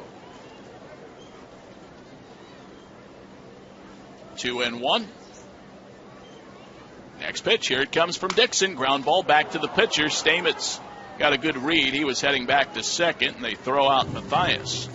1-3. Nice job by Dixon fielding his position. Dave, I thought he had a chance if he throws that ball to second immediately. He fires the ball when he takes a ground ball. There's no easy tosses by Dixon anywhere. And I thought if he makes the play right away, he may have had a shot. But, of course, he wanted to get the out. Stamets had a good secondary lead, so he was a little far off the bag. The pitch to Castillo inside for a ball. 1 and... No, you call that a strike? They say he did. 0-1. Well, if he did not read that and start heading back to the bag right away, if he even took 1 step toward third, you're right, Dixon would have had some daylight there in which to make a play. No balls, 1 strike.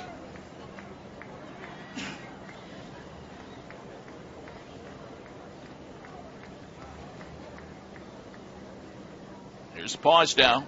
Pickoff play at second. Stamets back that time. Diaz was sneaking in, so on that pickoff play, they let Diaz in on it. It was not a big surprise like it was earlier on that play of the catcher Morales trying to get Nelly Rodriguez. Here's the 0-1. Ground ball left side. Fielding it, Wood, right near the third base bag. Throws across. Espino makes the nice scoop. And they get Castillo out. Stamets has to hold.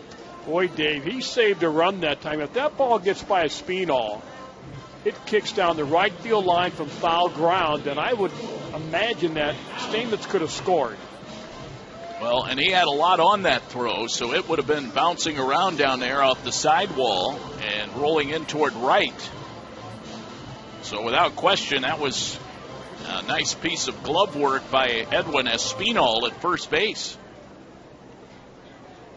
The way Espinal moves around the bag and makes those scoops, he makes me think of Nelly Rodriguez. Yes, he does. They play very similar. Ball one inside to Allen.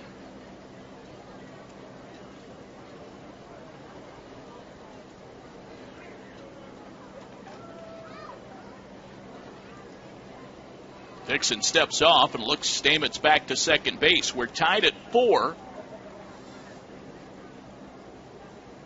Ducks led 4-0. Curve tallied 4 in the 4th inning. Stamets is coming to third. The pitch is inside. Throw to third. Not in time.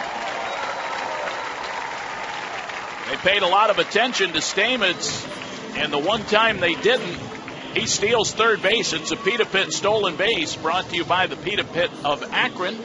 Fresh fuel that won't slow you down. What a great job of reading that and taking that base. Now a wild pitch, pass ball, a balk, an error, infield hit can get you back in front in this game. Go ahead run 90 feet away.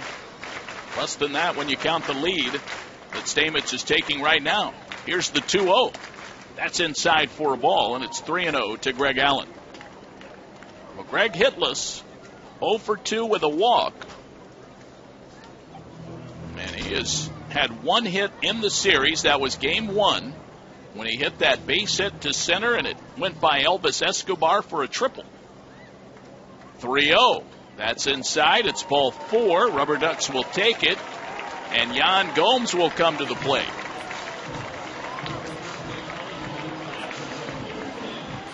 Gomes 0 for 2, 2 strikeouts and a walk. Now Gomes is here rehabbing the shoulder and just trying to get back to his normal self, get ready to rejoin the Indians. But you know he has to like being part of a playoff ball game and trying to help these RubberDucks players advance. They want to help in every way. Coming down here, they want to be part of it and contribute. It's a competitive drive these guys have. First pitch to him, a strike, outside corner. Dixon paints the corner perfectly.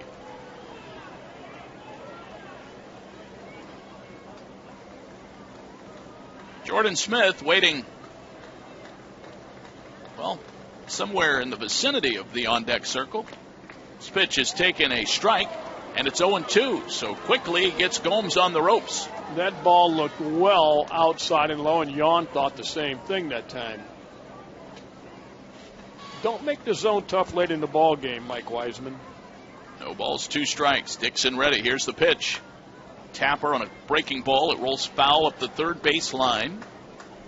And so he stays alive at 0-2, trying to avoid his 3rd strikeout of the night. Crowd was into the ball game earlier.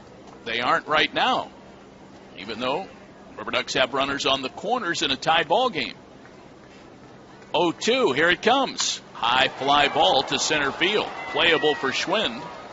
He's circling under it now, and he will put it away. As we go to the 7th inning, crucial 3 innings coming up, and to call it, here's Jim. Thank you, Dave. Diaz stands in, looks at a ball he walked. He was out trying to score on the big hit by Newman that would have given them a 5-4 lead, but they cut him down to the plate.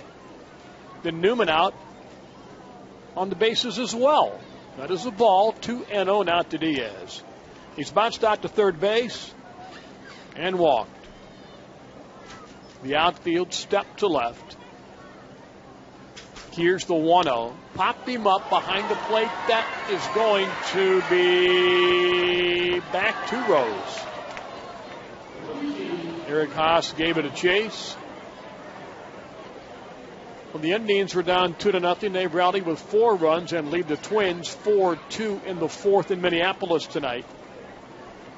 Tigers are winning 3-2 against Baltimore, top of 7 in Detroit.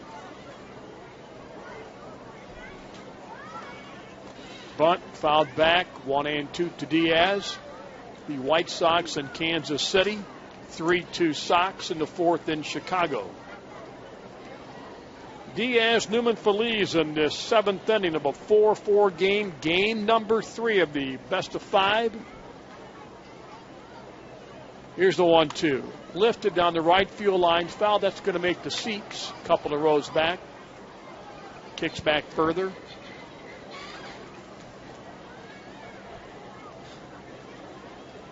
Bullpens are quiet. The bodies are moving down on the Akron end. Hill came on in the 6th inning. He escaped in the 6th, 2-2. Fouled back. Curve have had runners out of the bases. 41-66 on hand tonight. 4,166. That is a good crowd. Here's the 2-2. Again fouled. First base. Nelly looks. It's back about 4 rows. Make it 6 rows. Maybe 7. 2-2 to Diaz. Akron 2 in the 2nd, 2 in the 3rd. Curve tied the game with 4 in the 4th. That is where we stand. Here's the 2-2 again. It's again fouled back out of play. First base side.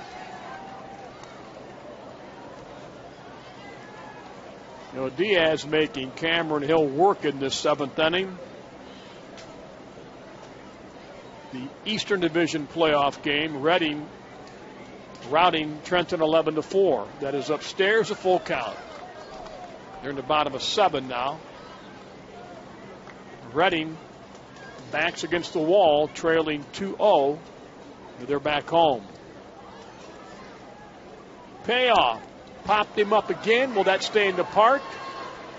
Castillo by the stands. He will make the catch. They got him right on the edge of the stands. Just past the dugout. Big out to start the 7th inning. Well, it looks like both series will be 2-1 at the end of the night. Sure does. Now, we're not sure who will have the 2-1 lead here. Here's Newman. His single tied the ball game. Or his double tied the ball game.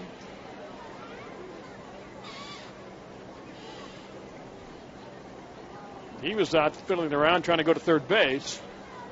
On that crazy play, he takes the ball. Base is full. 1 out. He hit one down the line. It scored 2 runs to tie the game. They cut down Diaz at home. Then they cut down Newman at third base to win the inning. In the right, that's in the alley. That's a problem. That's going to be a diving try. Gets by Smith all the way to the track. He will round second, go for 3. The relay, it will be too strong over the head of Matthias. So Newman triples to right. Well, Smith laid out to his right, could not get a glove on it or knock it down. Allen chased it down. If Allen's throw, Dave, hits Matthias, they might have had him at third base. Would have been very close. They might have had a shot for sure. They would have had a play. But Allen, in his haste, with time being of the essence, just uncorked that throw from the base of the fence and missed mark. Infield in. Feliz takes a breaking ball a little bit low. I was just glad to see Jordan up and appearing to be okay, because it looked like his left arm kind of got caught under him as he went diving for that ball. 1-0. Waves at a breaking ball. It was outside, evens the count. Feliz 0 for 2 with a walk tonight. Last at bat, he flied deep to right. Fine catch by Smith. The same play now would give Altoona their first lead tonight. The outfield step to left. Switch hitting Feliz. Looks at a strike and a dandy, and it's quickly 1-2. Off-speed breaking ball. Wasn't looking for it.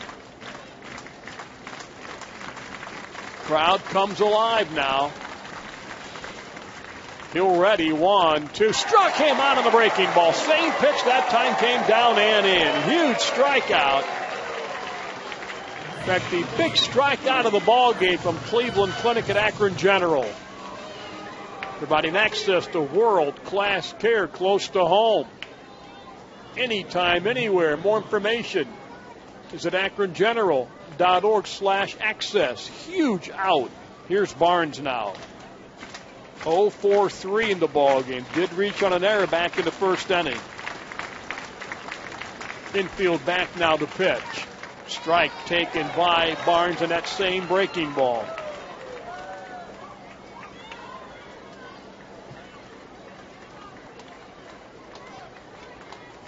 Right-hander ready. 0-1. Ground ball, third base foul. We have seen more guys, I think, all season long rely on that breaking ball, the off-speed pitch, between 75 and 80 more than any other year we've done this. It's come back.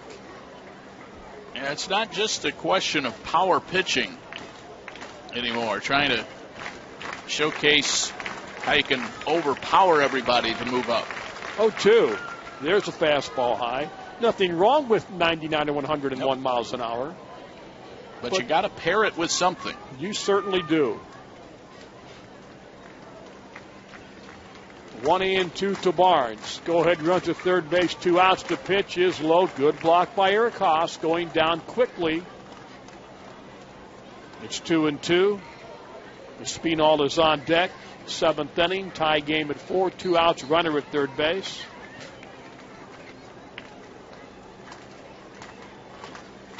Hill set again. Here's the 2-2. Popped him up, should get him out of the inning. Back on the grass, Stamets calls. He has it. The inning is. He came on in the 4th inning. He's walked the tightrope, couple of doubles. Smith tonight lined to a double play, walked and took a third strike. His only at bat facing the left-hander Dixon. Wind up in the pitch. Takes a pitch inside for ball 1. Barnes in left. Schwind in center. Feliz in right. Wood at third. Newman at short. Diaz at second. Espinal at first. Morales catching. Here's the 1-0 pitch. Inside 2-0. Both teams chances to break this tie.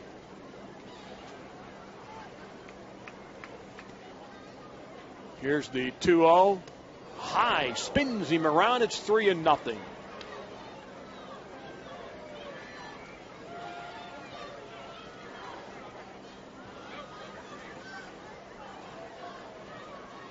Two walks from Dixon thus far. Here's the 3-0. That's his third walk. 4 consecutive pitches. Leadoff man's aboard for the third time against Dixon. No activity in the pen. Here's Nelly Rodriguez. Well, he's living a charmed life, letting these leadoff batters on, including one with a leadoff walk back in the 4th inning. And you wonder how long it will take before that catches up to him. He's escaped a leadoff double, a leadoff walk. Nelly tonight singled and doubled, scored a run. The pitch. Slow curve called strike. Just missed a homer with that rocket double to left in that 5th inning. 5 for 10 for Rodriguez in this, the 3rd game. A 4-4 tie, bottom of 7. Check in the pitch. Missed up and away. 1-1 to the Akron first baseman.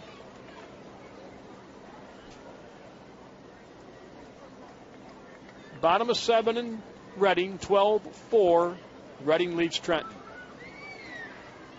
Look at first. Short lead, 1-1 is outside. 2-1 to Nelly. Akron pen activity now. Morales out to talk with Dixon.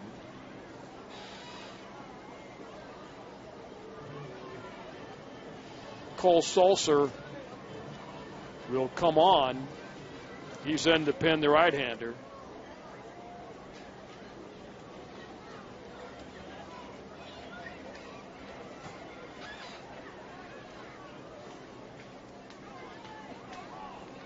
Look at first, 2-1 to Nelly. Inside, 3-1.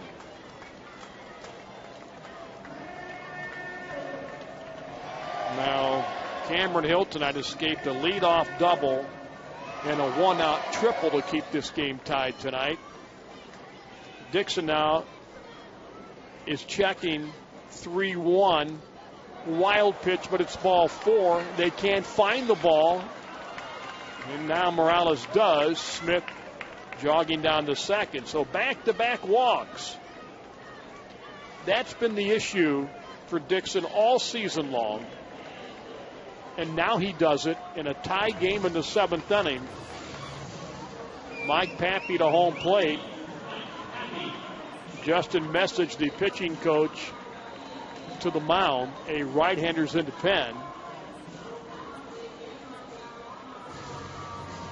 Pappy tonight, 2 singles plus a line out to the left fielder.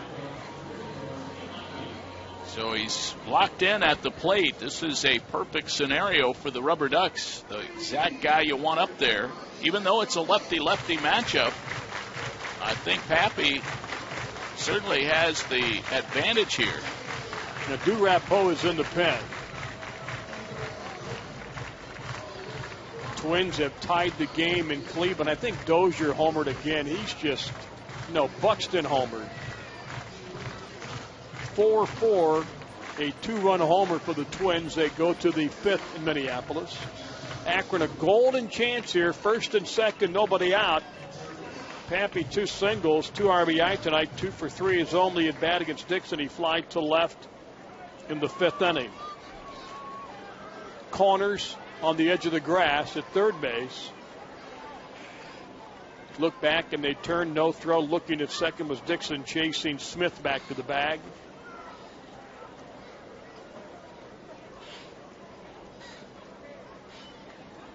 The outfield deep and to left.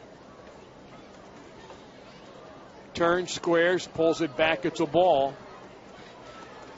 Espinal was charging. Wood was hanging back near the bag, hoping to get a force out on Jordan Smith at third base. This inning, Dixon cannot find the dish. 2 walks and now 1-0 to Pappy, the pitch. Popped the bump, but it's back out of play. Off the screen. This situation, Dave, you can't just lay the ball there, but they're giving you an out. You got to throw strikes. And without question, you do not want to make it more complicated than it has to be. Take the out. It's certainly what they want to do here at the minimum. Dixon ready again, checking at second, squares again, bunt back to the mound, plays at third base, and they're going to get him. It's a 1-5 fielder's choice. Nice play by Dixon coming off the mound that time. A little bit too hard. And Dixon, as we've seen, a good fielding pitcher. 1-5 play. So Smith is out. Rodriguez to second. Pappy now at first. Eric Haas the hitter. And you wonder, is Durapo ready? Joey's at the top step, but looks like he's going to let Dixon face Eric. Haas, a single and fan. Dixon fanned him last at bat. There's the curveball they got him with. That is strike 1.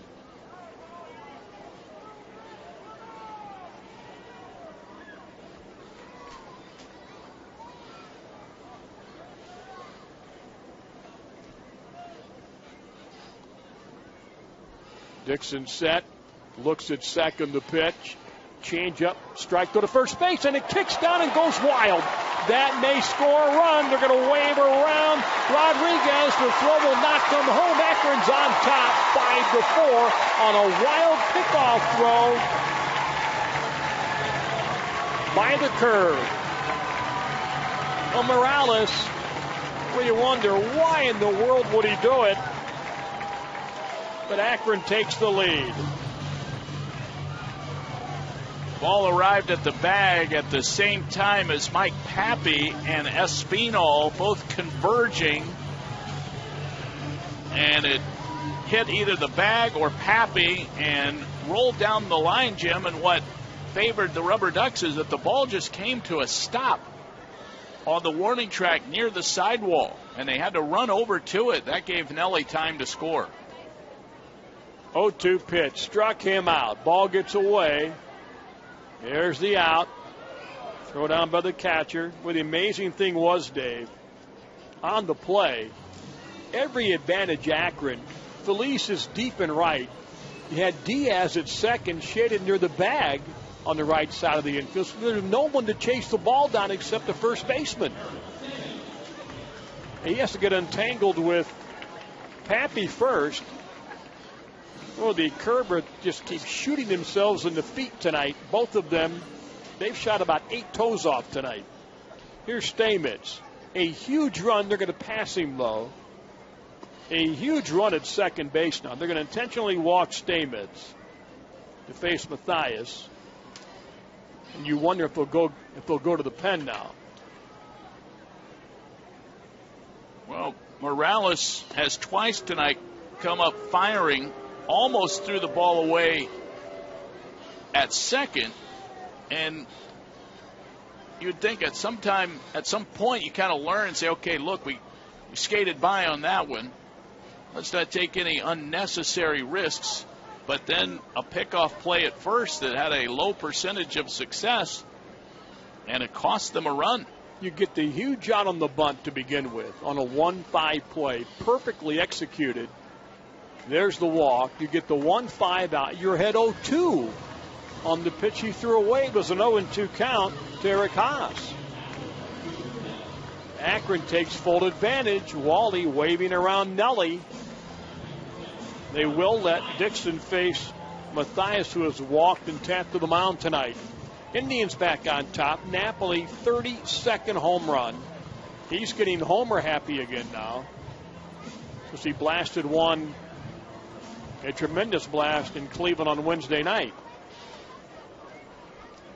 Matthias, a big 2-run single back in the second. Looks at a breaking ball that missed outside for ball 1. His single scored Rodriguez and Pappy and gave Akron a 2-0 lead in the second. He walked in the fourth. Now time is called. Felice is shallow and right. Schwind is shaded to right and center. Big gap between Schwind and Barnes in left. Here's the 1-0. Swung on and missed. Breaking ball coming down and in to the right-handed hitting Matthias. 1-1. Akron has taken a 5-4 lead on a catcher's throwing error.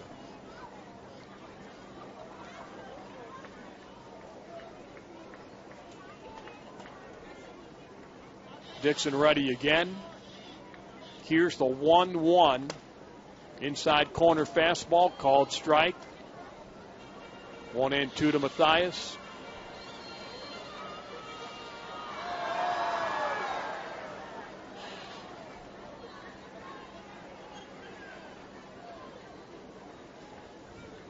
Again, looking back at second.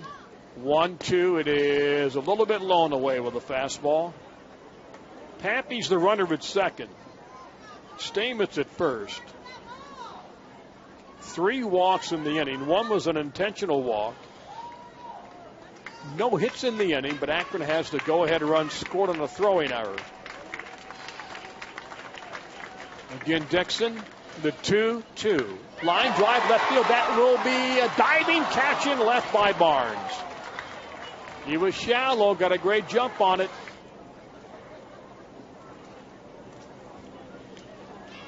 Spinall tonight singled. Scored a run. He's 1 for 3. Looks at a strike. No Sulcer, that fastball, curve, slider, and change. Wind up. Here's the 0-1. Swung on and missed a breaking ball.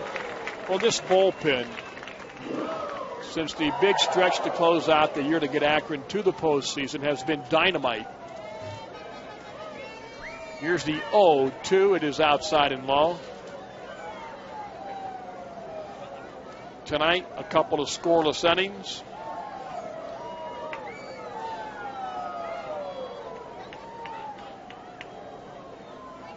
Sulcer ready into the windup. The 1-2 fouled off to the right. 5-7-1 for the RubberDucks. 4-8-1 for Altoona. Akron trying to take a 2-1 series lead in the best of 5 Western Division series. Wind up. Here's the 1-2 to Espinal. Line drive. It is caught to his left on a diving play by Matthias at second for the first out of the inning.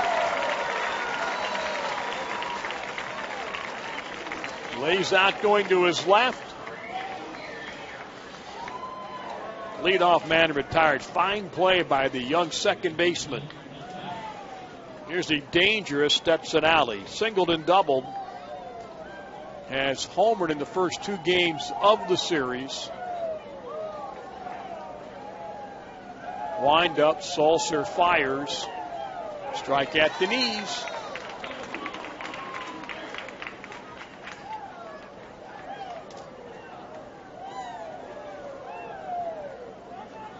Wind up. The 0-1 pitch. Missed away. 1-1 to Alley. Morales on deck. In tonight's game, a little bit of everything. Here's the 1-1 pitch. Low 2-1 to Alley. The Curve tied the game with 4 runs in the 4th inning, but could have scored more, but base running wiped them out twice in the same play. Here's the 2-1. Low 3-1. In fact, it wiped them out on a hit. On a double, it turned into 2 outs. I don't think I've ever seen that. I thought you couldn't get a RBI on a double play. Here's the 3-1. Ground ball, foul, third base. He got 2 of them. We've seen it all tonight. Crazy ball game. Base running, double plays from the outfield, wild throws, and then some great defense in the game on both sides. Diving catch to end the inning. 3-2 is called. Strike 3. Knee high on the outside corner, and boy, Alley is not happy at all. He has words now for Mike Wiseman. Oh, he's got a reason, too. My goodness. 2 outs. First strikeout for Sulcer. Here's Morales. Akron clinging to a 5-4 lead in the 8th inning.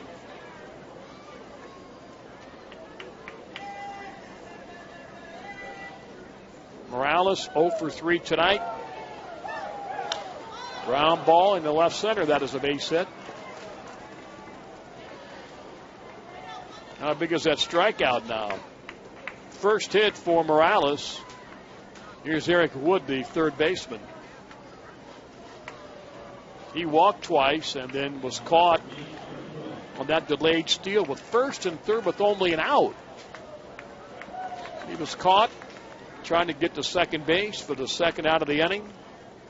And then Schwinn fan looking to end the inning. They've had multiple chances to break this tie. Now they're behind again as Akron with the 1-run lead. Eric Wood, right-hand batter. Short lead for Morales to pitch is outside for a ball. The Curve out hitting the Ducks 9-7 tonight. The errors are even. Ducks have left 9 now as Haas goes out to talk with Sulcer. Tony Arnold also coming out. The Curve have stranded 5 tonight. They have had 4 runners out on the bases in this ball game tonight.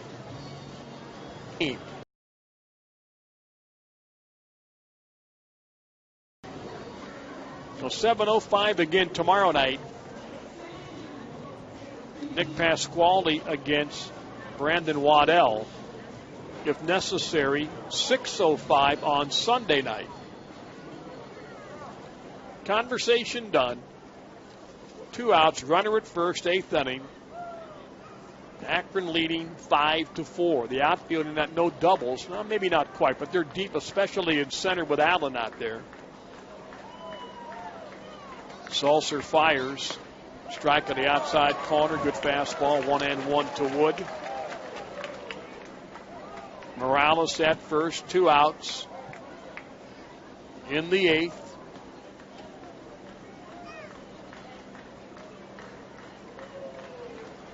Here's the pitch. Strike 2 called.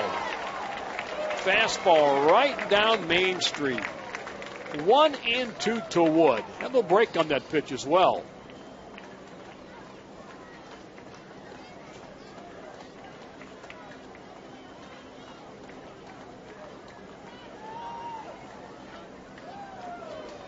Sulser checks. Here's the 1-2. It is. A ball gets away, and the tying run now goes to second. Should be a pass ball, I would think.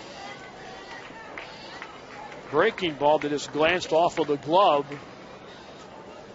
Barraca. So a huge break now for Altoona.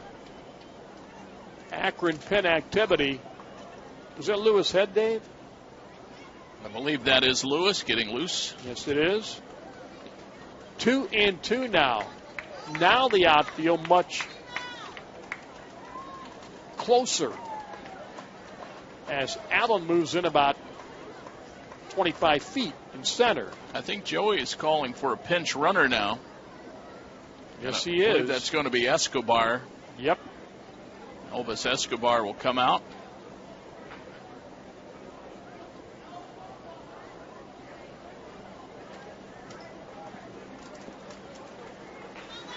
There's a tying run. Jang will have to catch now.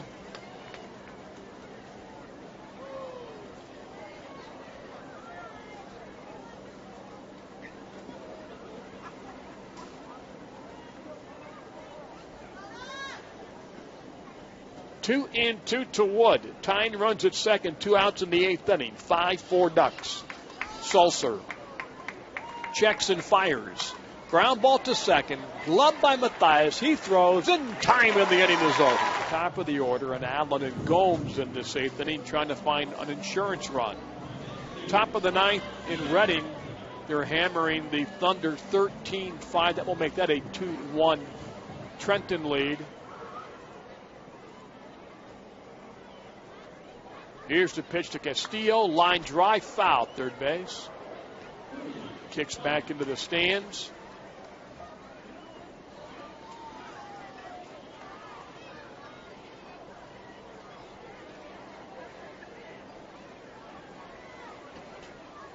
Wind up, 0-1 to Castillo is swung on and missed. He went after an off-speed breaking ball.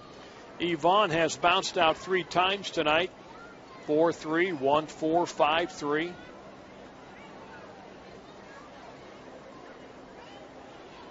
Wind up. Here's the 0-2. Change up, ground ball through the legs of the pitcher, but the second baseman is there, and Diaz throws him out. Did not get a glove on it. Like a croquet shot. 6-3 play. You know, Diaz was shaded up the middle, which paid off big dividends.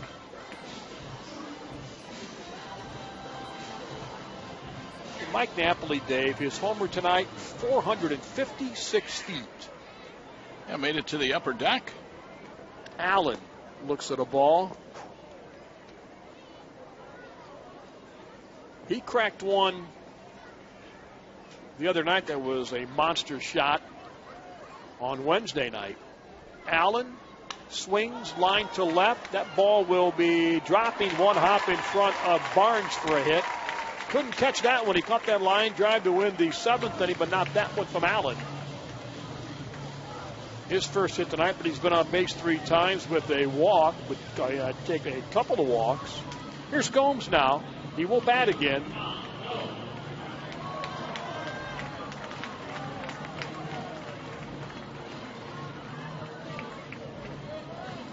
has walked and scored, fanned twice and flied to center.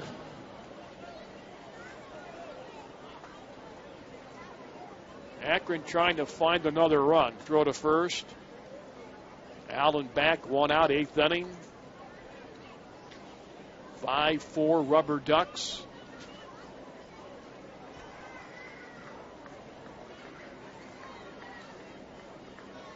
Dixon set. He checks and goes to first again. Back safely.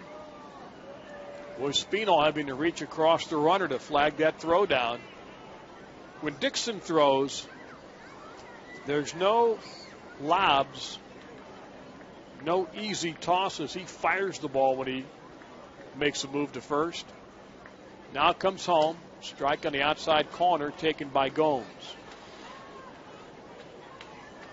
Akron 5 runs on 8 hits. Altoona 4 runs on 9 hits. The 9th will have Schwind, Diaz, and back to the top in Newman.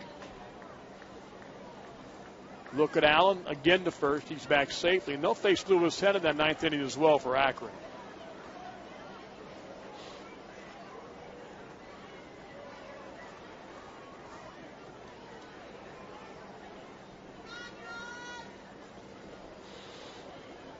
Gomes, right-hand batter. Runner goes to pitch. Is a ball. The throw. Not nearly in time. Peter pitch stolen base. Picked the changeup to go on.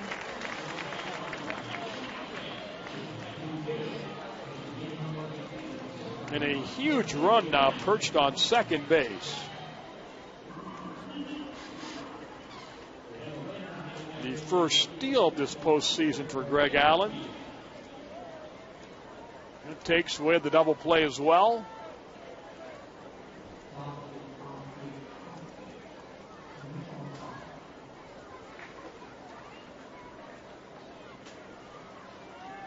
One and one to the Duck DH. Now Gomes going to catch tomorrow night, fans, and maybe 5 or 6, 7 innings in tomorrow's game.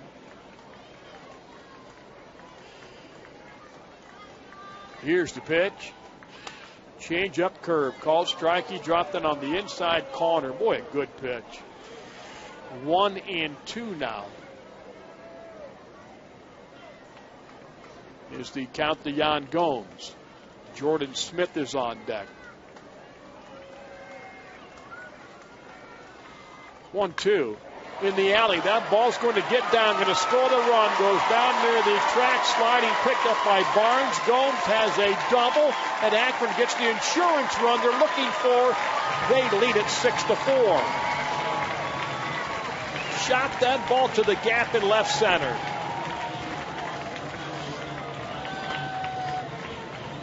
And Dave, again, little things. That stolen base pays off huge for Akron. Now you called it right when he stole the base.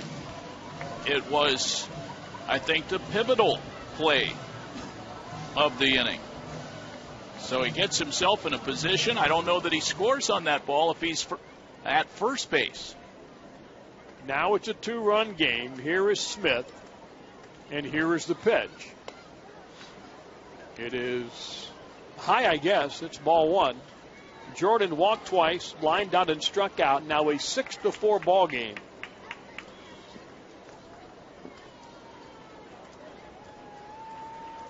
It's even at 9 now. Dixon checking. Here's the pitch. Breaking ball low and away. They have a righty who is not throwing yet.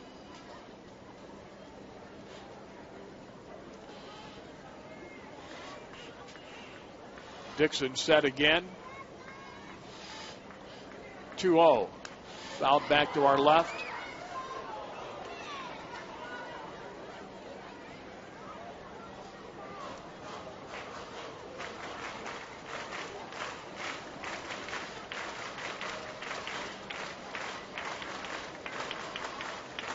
The Ducks trying to take a 2-1 series lead. Dixon checking Gomes, the 2-1 line foul to left, back to the concourse.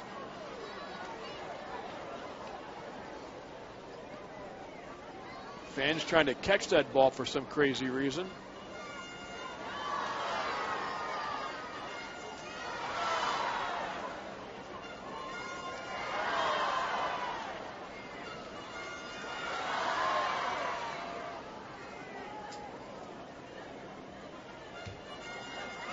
Now Jordan stepping out.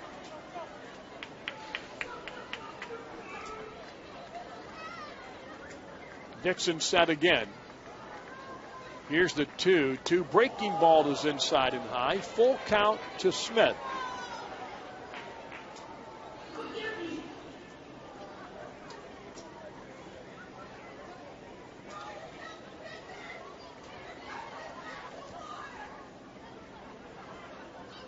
Durapo's back up in the pen.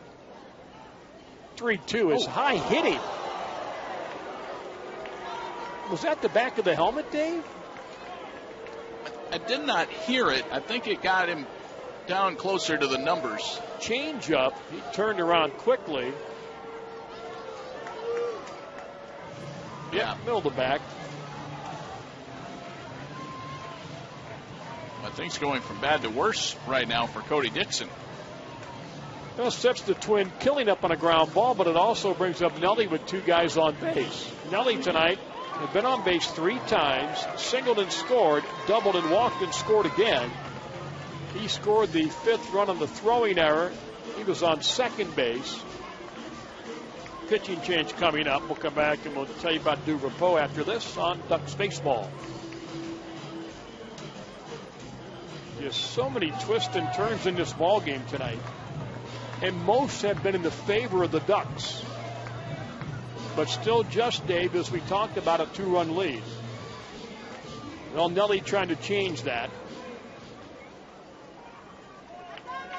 Infield playing for 2. The outfield step to left and deep. Here's the pitch. A little bit high for a ball. Took a little off on that pitch as well.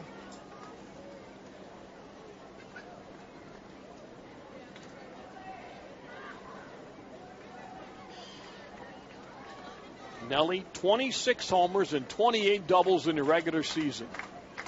Look at Gomes at second. Durapo the pitch. Driven to right center.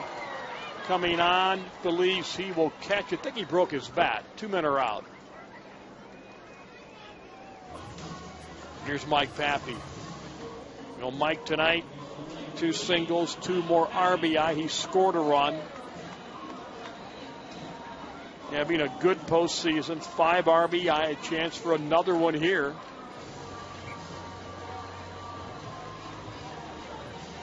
Well, the pitcher's a record right now. Cameron Hill for Akron on the winning side and Dixon on the losing side for Altoona. Well, Mike Pappy climbs in.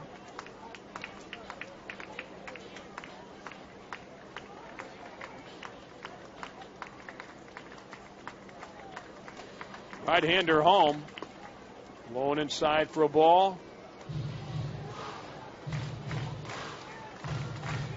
It's an exciting ball game tonight, despite all the goofiness to it. It's going to get even more exciting when Lewis Head comes in with a 2-run lead. At least that's what it is right now. Time called by Weissman. Durapo looks in. The righty, Mike Pappy, left-handed hitter. He kicks and fires. Low and inside, 2-0 now. Eric Haas is on deck.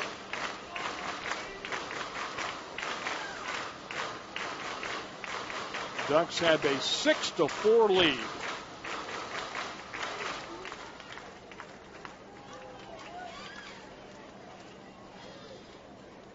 Again, the right-hander is ready. Look at second. And the 2-0. Strike called knee high on the outside corner. 2-1 to Pappy. Haas is on deck. Jordan Smith is at first. Jan Gomes standing at second. His double made it 6-4. Again, Durapo ready. 2-1 pitch. Hit to right. It's well hit. Back the least. That ball will be gone. It's a 3-run home run off the bat of Mike Pappy. It's blown wide open. It's now 9-4. 3-run blast by Pappy and a 5 RBI night.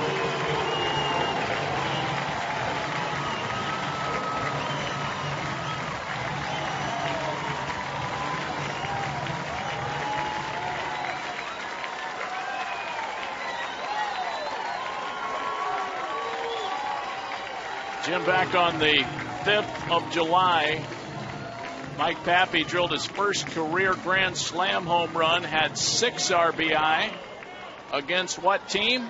The Altoona Curve. He's almost duplicated that tonight. Haas takes a ball. I would think he's now the leading candidate for the Summa Health System Star of the Game.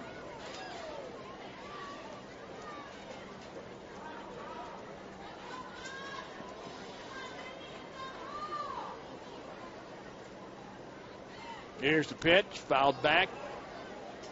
1-1 to Haas. That breaks it wide open, a 4-run 8th inning.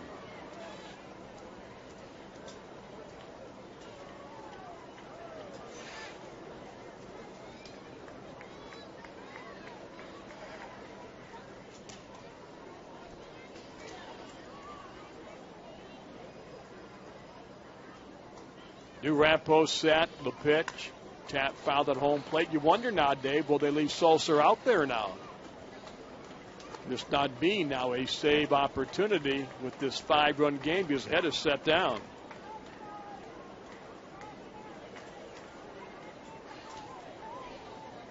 Certainly a plausible strategy now that it's not a save situation. Keep Lewis in reserve.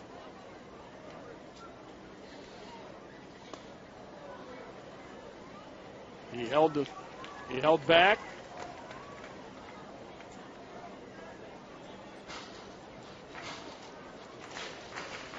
By Mike Pappy. You go back, Jim, what, to 2 weeks at the end of the regular season? Maybe a little farther back, just hitting key home run after key home run. There's some chirping going on from the Altoona dugout, I think. Yep. Ryan Wills right now hearing something from the Altoona bench. Joey Cora, he's motioning, looking out at the field in some form or fashion. Justin Message, is that who that is? I believe it is. He's walking out onto the field. And I think the argument is with Ryan Wills, the first base umpire. And now they're getting nose to nose. And this doesn't look all that friendly. Well, now getting joined by Mike Weissman from home plate. So it would appear to me the message was tossed. And this is his post-ejection discussion. This just caps off the night a little bit for the Curve. A 9-4 game, David. They had so many opportunities tonight to scratch and get runs despite the double out in the 4th inning. Well, Message comes back to the dugout.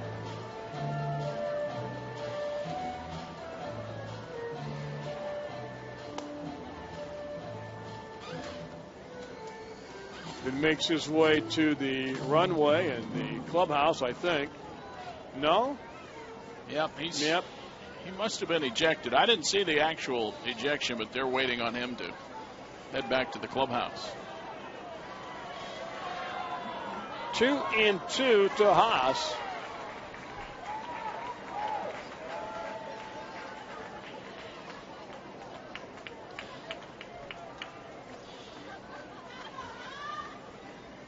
Wind up.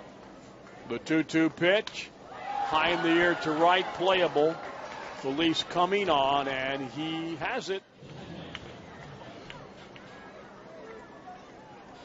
Check this out right here. First at bat tonight. Looks at a strike in the outside corner.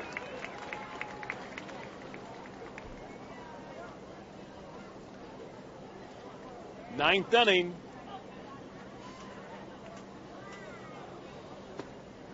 Strike two called at the knees.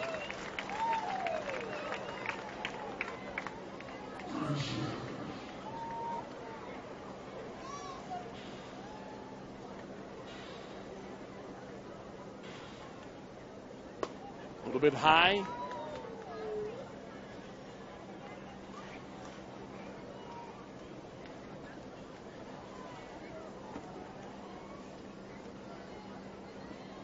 Swung on and missed. He got him.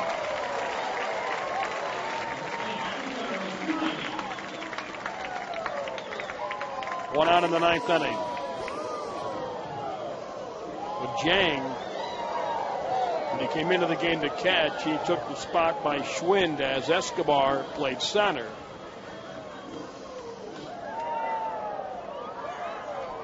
Here's Diaz. Diaz tonight, a walk. Looks at his, ball low. Came with the bases full in that fourth inning. At that time, cut the Akron lead to 4-2. Wind up. Here's the 1-0. In the air to center. Allen going back. Still going back. That ball will be caught going away shy of the track. And there are 2 outs in the ninth inning.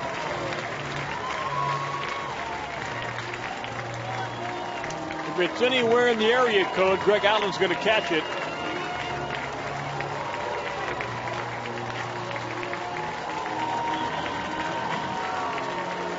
Two outs and out away from taking a 2-1 series lead. And Kevin Newman, the shortstop, stands in. Stay with us following the ballgame for the Suma Health System star of the game on RubberDucks Wrap Up.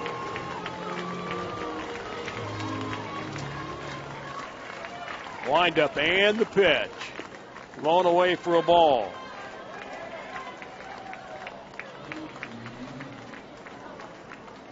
Nine 4 Ducks.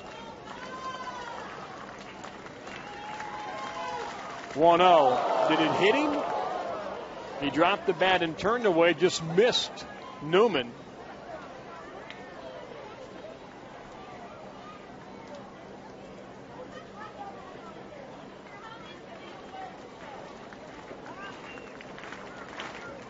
Sulcer worked the eighth inning, has allowed a hit. Wind up. Here's the 2-0 pitch. Line drive. It is caught at second, and the ball game is over. Matthias stabs that line drive, and Akron takes a 2-1 series lead as they win tonight 9-4.